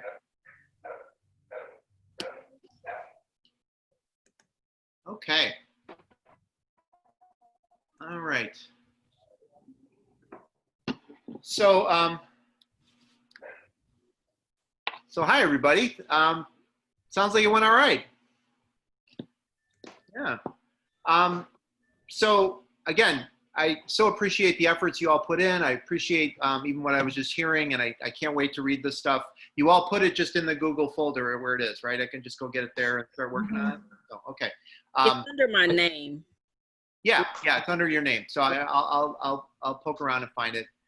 Yeah, Dr. Kelly, I have to type mine in. I just put it in a Word document because it was easier for me to do. So I'll do that when we're finished. Okay, yeah, and no rush. I mean, I am going to start meeting with Jonathan and Robin pretty soon, but we'll have time to look at them.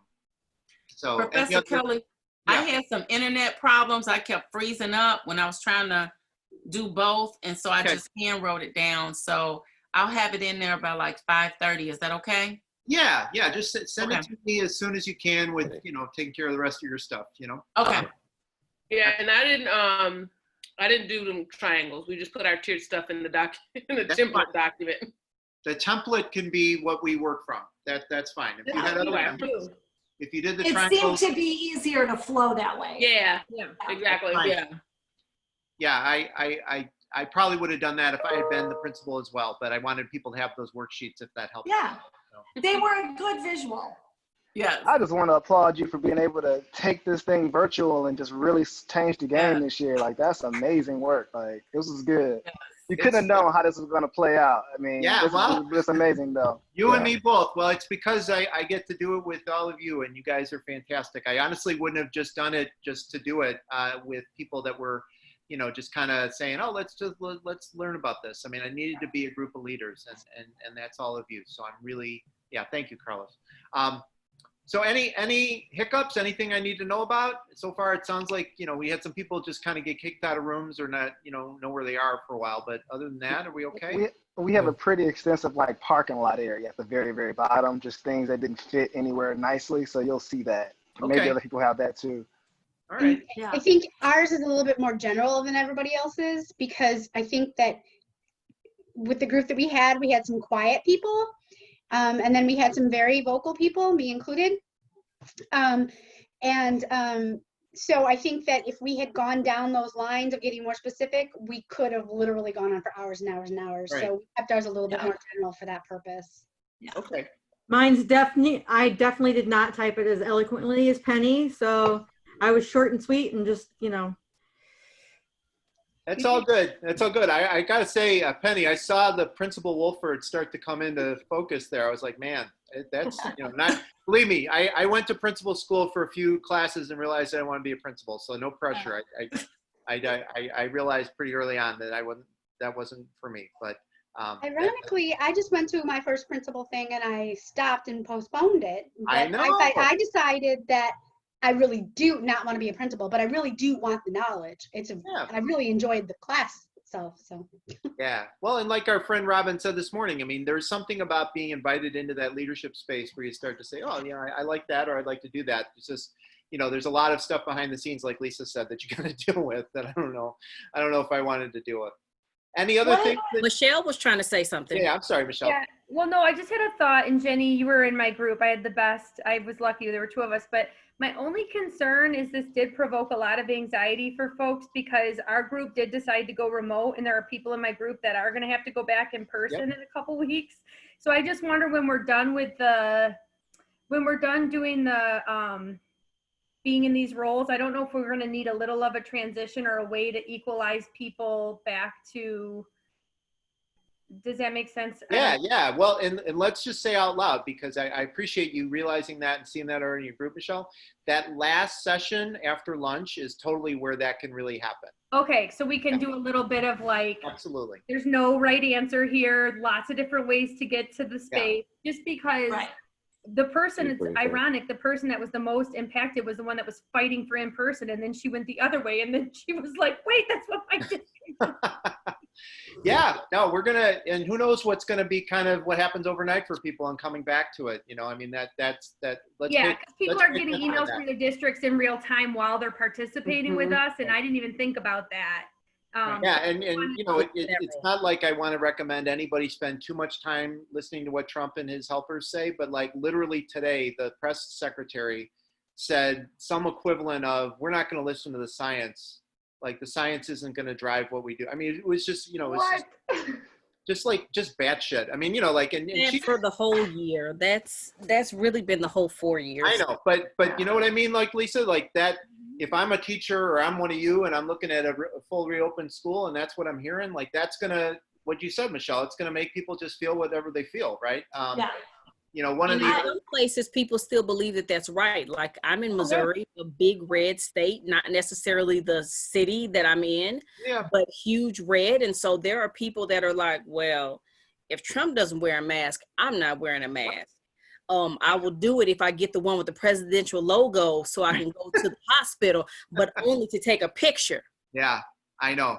No, it's a serious, and again, like, you know, vote for who you want to vote for, but like, this is really serious kind of which side are you on times, right? And one of the things that, you know, those of you, Lisa, you weren't with us on Wednesday morning, but we had colleagues come, one of the guys does all this really cool visualization of data.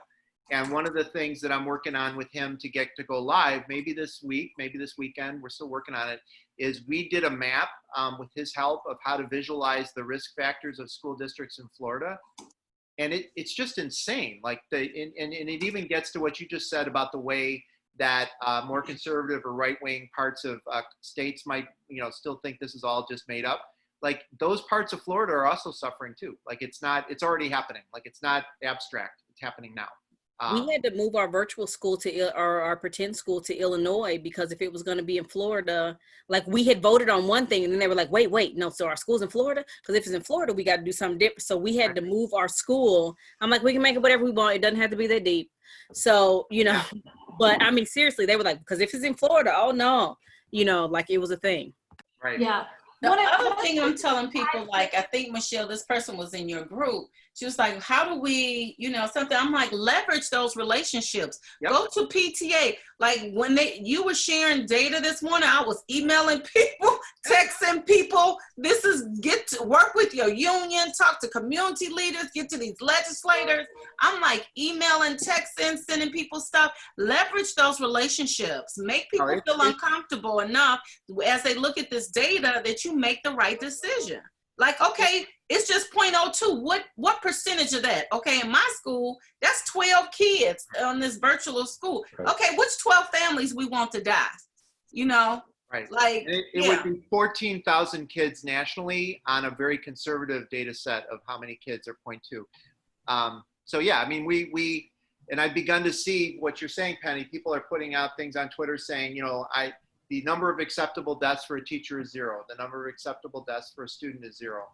And again, like this is a tough thing to say, but we're all sitting here as Americans. Other countries have said that as their premise and they got there. Like New Zealand is at 0, right? I mean, a place that I've spent a little time in, but I know a fair amount about, Scotland, who certainly loves to drink in large groups in crowded spaces and loves to go to music and loves to be in theater.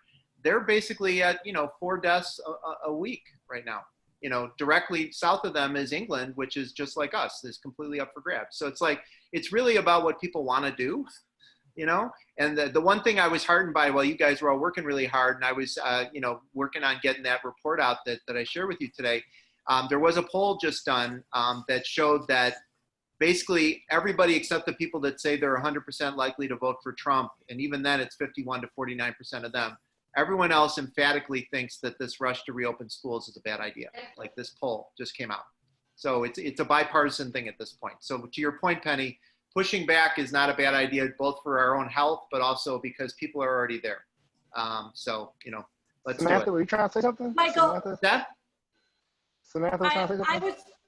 Oh, who's talking? Sorry. Samantha. Nancy was saying something too. I'm sorry, yeah.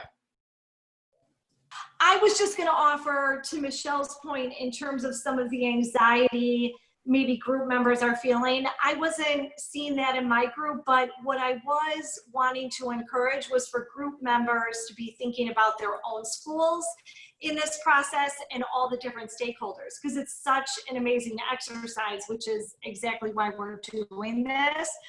But I also want members to feel like they're taking away perhaps a plan to send to their school and to help implement in perspective about how the facilities team might feel, or the paraprofessional. Yeah, your internet is. I think group members have appreciated. Like, is it bad? Yeah, it's pretty bad. I'll type it. I'll put okay. it.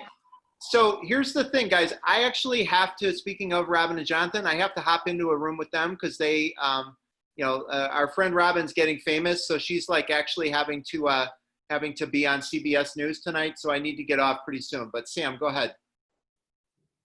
Yeah, I didn't see myself jumping in at any point, so I just raised my hand. Just a quick note. So we were a little confused on like filling out the triangles. So we started filling them out, and we have 2 that are crazily filled out, and then we didn't get to the SEL one, but most of that overlapped with our trauma. So just so you know. Yeah. Also, I'm going to my school's reopening meeting in 1 hour, and I think this is perfect timing because I'm all fired up, and they're going to hear a lot from me tonight. I was just texting Sam. Look how happy Penny is. Penny's dancing. But Michelle, you made your statement about how we need to rebalance people. And my social worker brain was like, oh yeah, that totally makes sense. And now Shannon Sterling's brain, who just got an email from the district that says we're going full in person, I'm losing my shit. Wow. Why? That's so irresponsible. It's fine. I'll get over it. Yeah. But yeah. We're going full back too, and they announced it July 1st. So Yeah, like a lot of things are still up there though. So here's the thing. You guys are welcome to stay. This thing is open till 5. So don't feel a need to rush. I know that Kenya had to go, but if you guys want to stick around, please do. I'll just leave. You guys can stay, okay? Okay. All right. I wonder in some districts, Aaron, like you're sharing, if the union is gonna stand up and if they decide they don't want to go out and basically tell them they're not coming back. Someone just shared in my group, I'm not sure how accurate the information is, but they said Plainfield said last night, which I was trying to go in Plainfield's meeting. They would not let me in the meeting last night. They would not let me in that meeting. That's a violation of Open Meetings Act. I was like, oh my God. Penny, I work for that district. I tried to log on to that meeting 20 minutes before it started, and I still didn't get in. Exactly. Wow. They did not let me in. Do you think it was they so could only big? have 1,000 people. They can only have 1,000 people. It doesn't make a difference. That's a violation. They need to have a bigger platform. Open Meetings Act said you cannot forbid me from coming to any meeting. It's an open meeting. I was supposed to be in allowed. Do not get in Penny's way right now. Here's what they did. Penny, I'm gonna need a little mindfulness from you after this. You need to sit down and get a little woosah somewhere. Okay?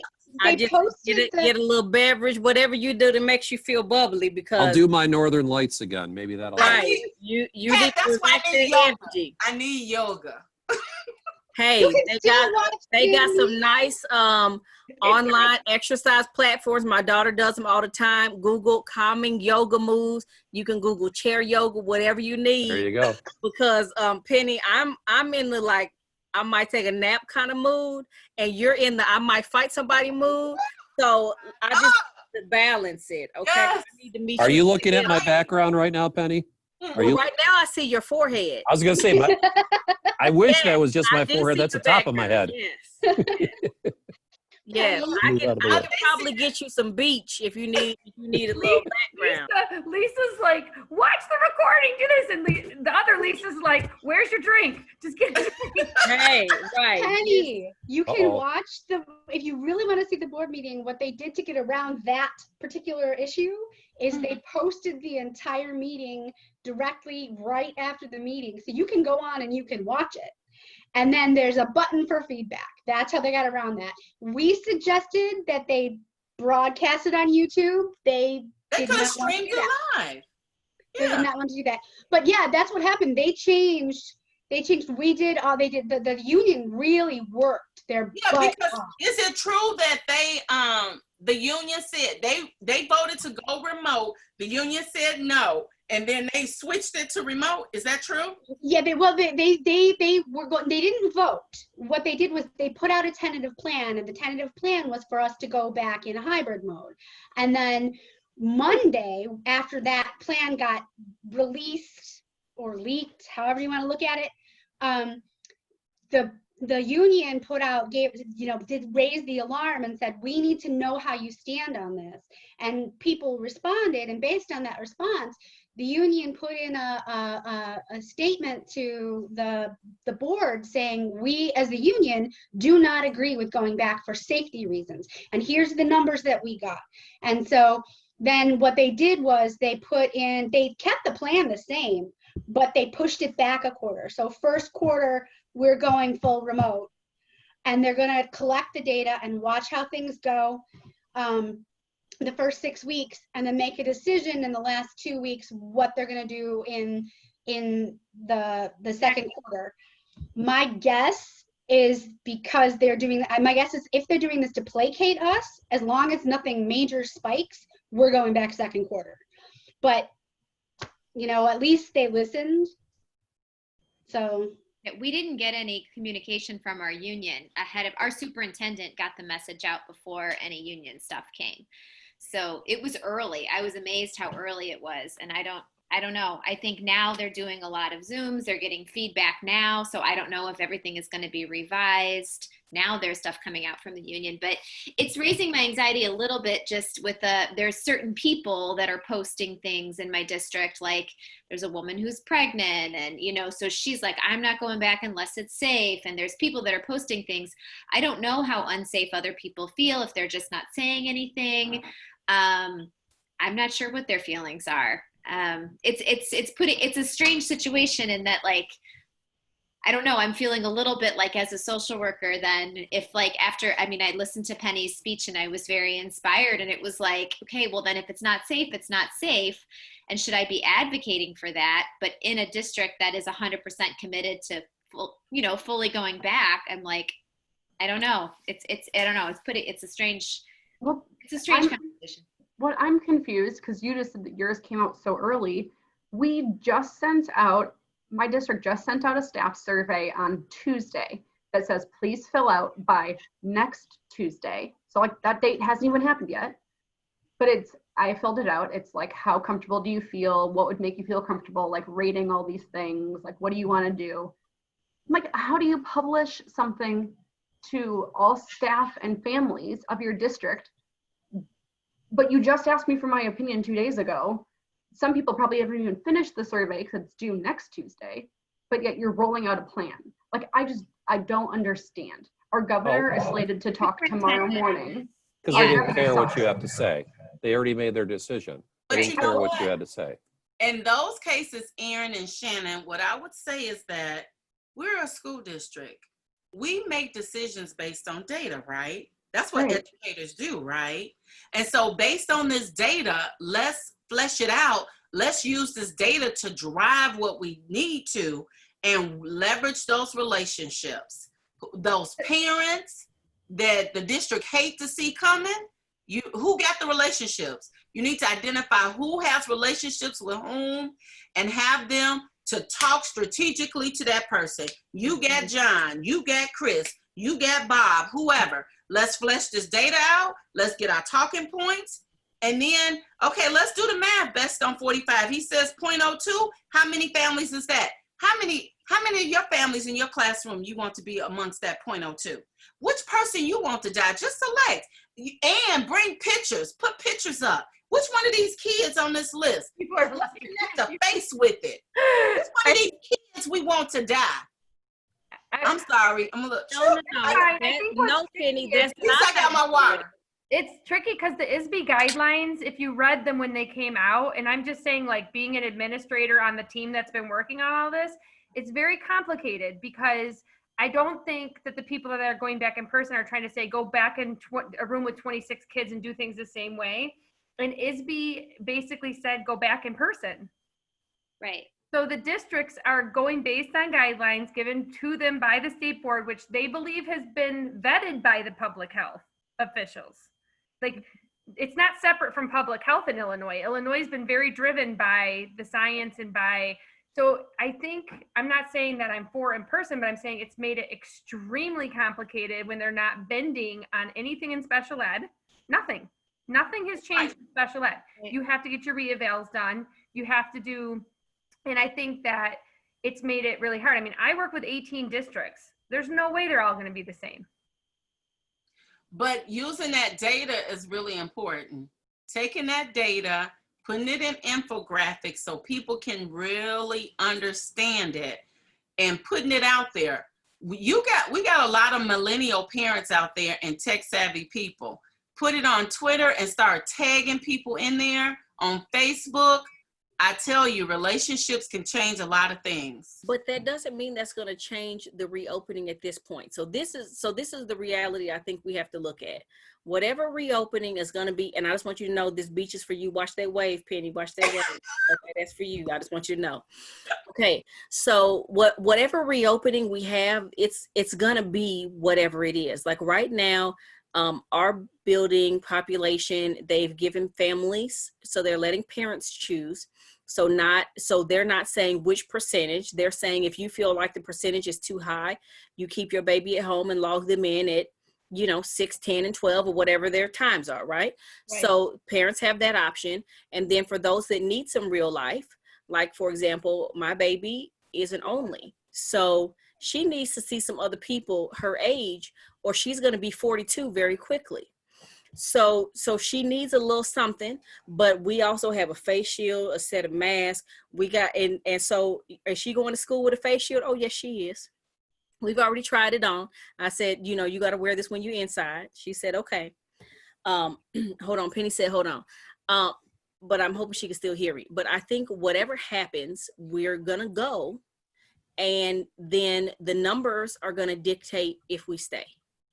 And right now, all the numbers are continuing to creep up in so many places that I think whatever plan we think we have is going to shift. And that's what I think the reality is. I don't think we're going to have the plan that we think we have. And I should be clear too, there is a remote option. It's full back, or you pick remote for an entire quarter. So parents aren't completely without a remote option. So I didn't mean to misrepresent. I just meant we're full back, but you can say my child has a medical issue. I guess I think the other overlay, and then I've got to get going, but like the other overlay that I'm extremely uncomfortable with is the racial equity overlay. Because we brought this up at Sam and mine's group, it was like, we have our pretend, it's a real school, but it's not our actual school, right? Is 100% Black, 97% low income. There's all these things. And I'm thinking, oh my gosh, like there's part of me that says those kids need to be back in school because the meals are there and relationships are there and they're safer there. And then I'm like, but why would I be sacrificing the safety, you know, but like a lot of like upper middle class kiddos or you know, white kiddos, we can do the virtual, one parent can stay home, and so it doesn't feel fair either to make decisions based on that. So if we're making decisions based on safety, which is what we should be doing, I don't know. It adds a whole other really, really hard lens and a huge justice lens. Like, who needs to be back? Who is it just more convenient to be back? All of those parents that if they're essential workers and need to be back and working, well, then let's put those kids back in school so their parents can go back and earn a paycheck. Well, but now we're exposing all of those kids to virus, you know, so that's not right either. So there's just not a good, it just doesn't feel like there's a great fair option to any of this. So anyway, yeah, and I agree with you, Lisa. I think whatever, yeah, Lisa, I think whatever, yes, there's nothing, yeah. I think whatever is chosen when the numbers creep up, a lot of it's gonna go back, you know, like we'll start full online and then surprise, we'll all go virtual in October or something, you know. I don't think there's 100% any like perfect scenario because no, of course not. Yeah, we're gonna leave somebody out. I mean, in any situation. I mean, I might be lucky. My school district is like remodeling schools, so that may delay. Like they may want to start remote, even though, you know, and there's been rumors that they were going to do that because of construction, and use it. Obviously, COVID is the reason. So, I mean, that very well could happen.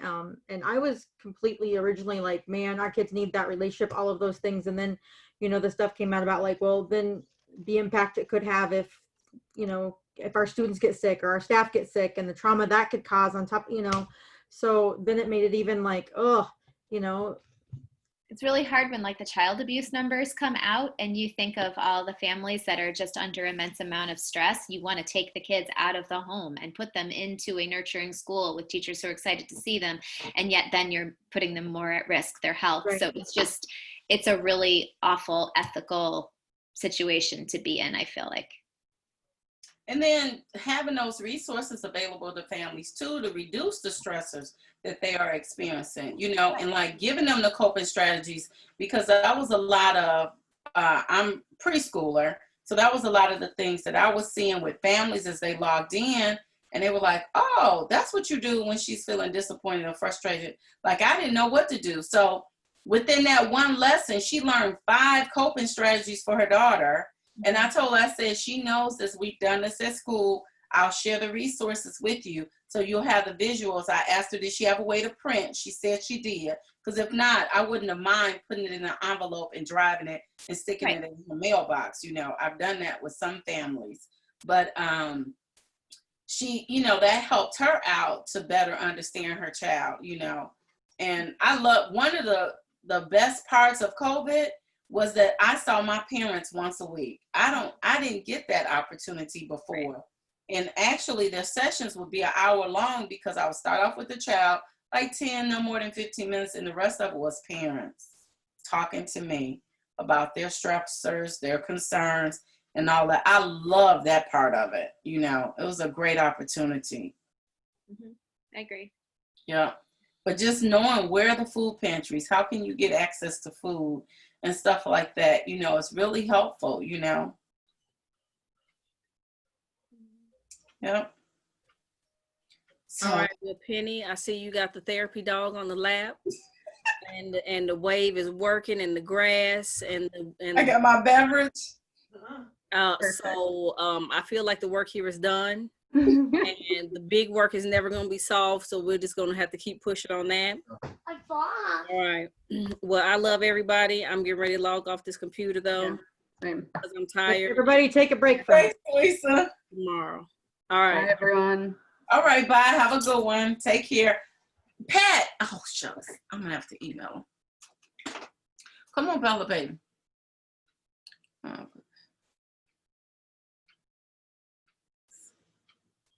read the chat.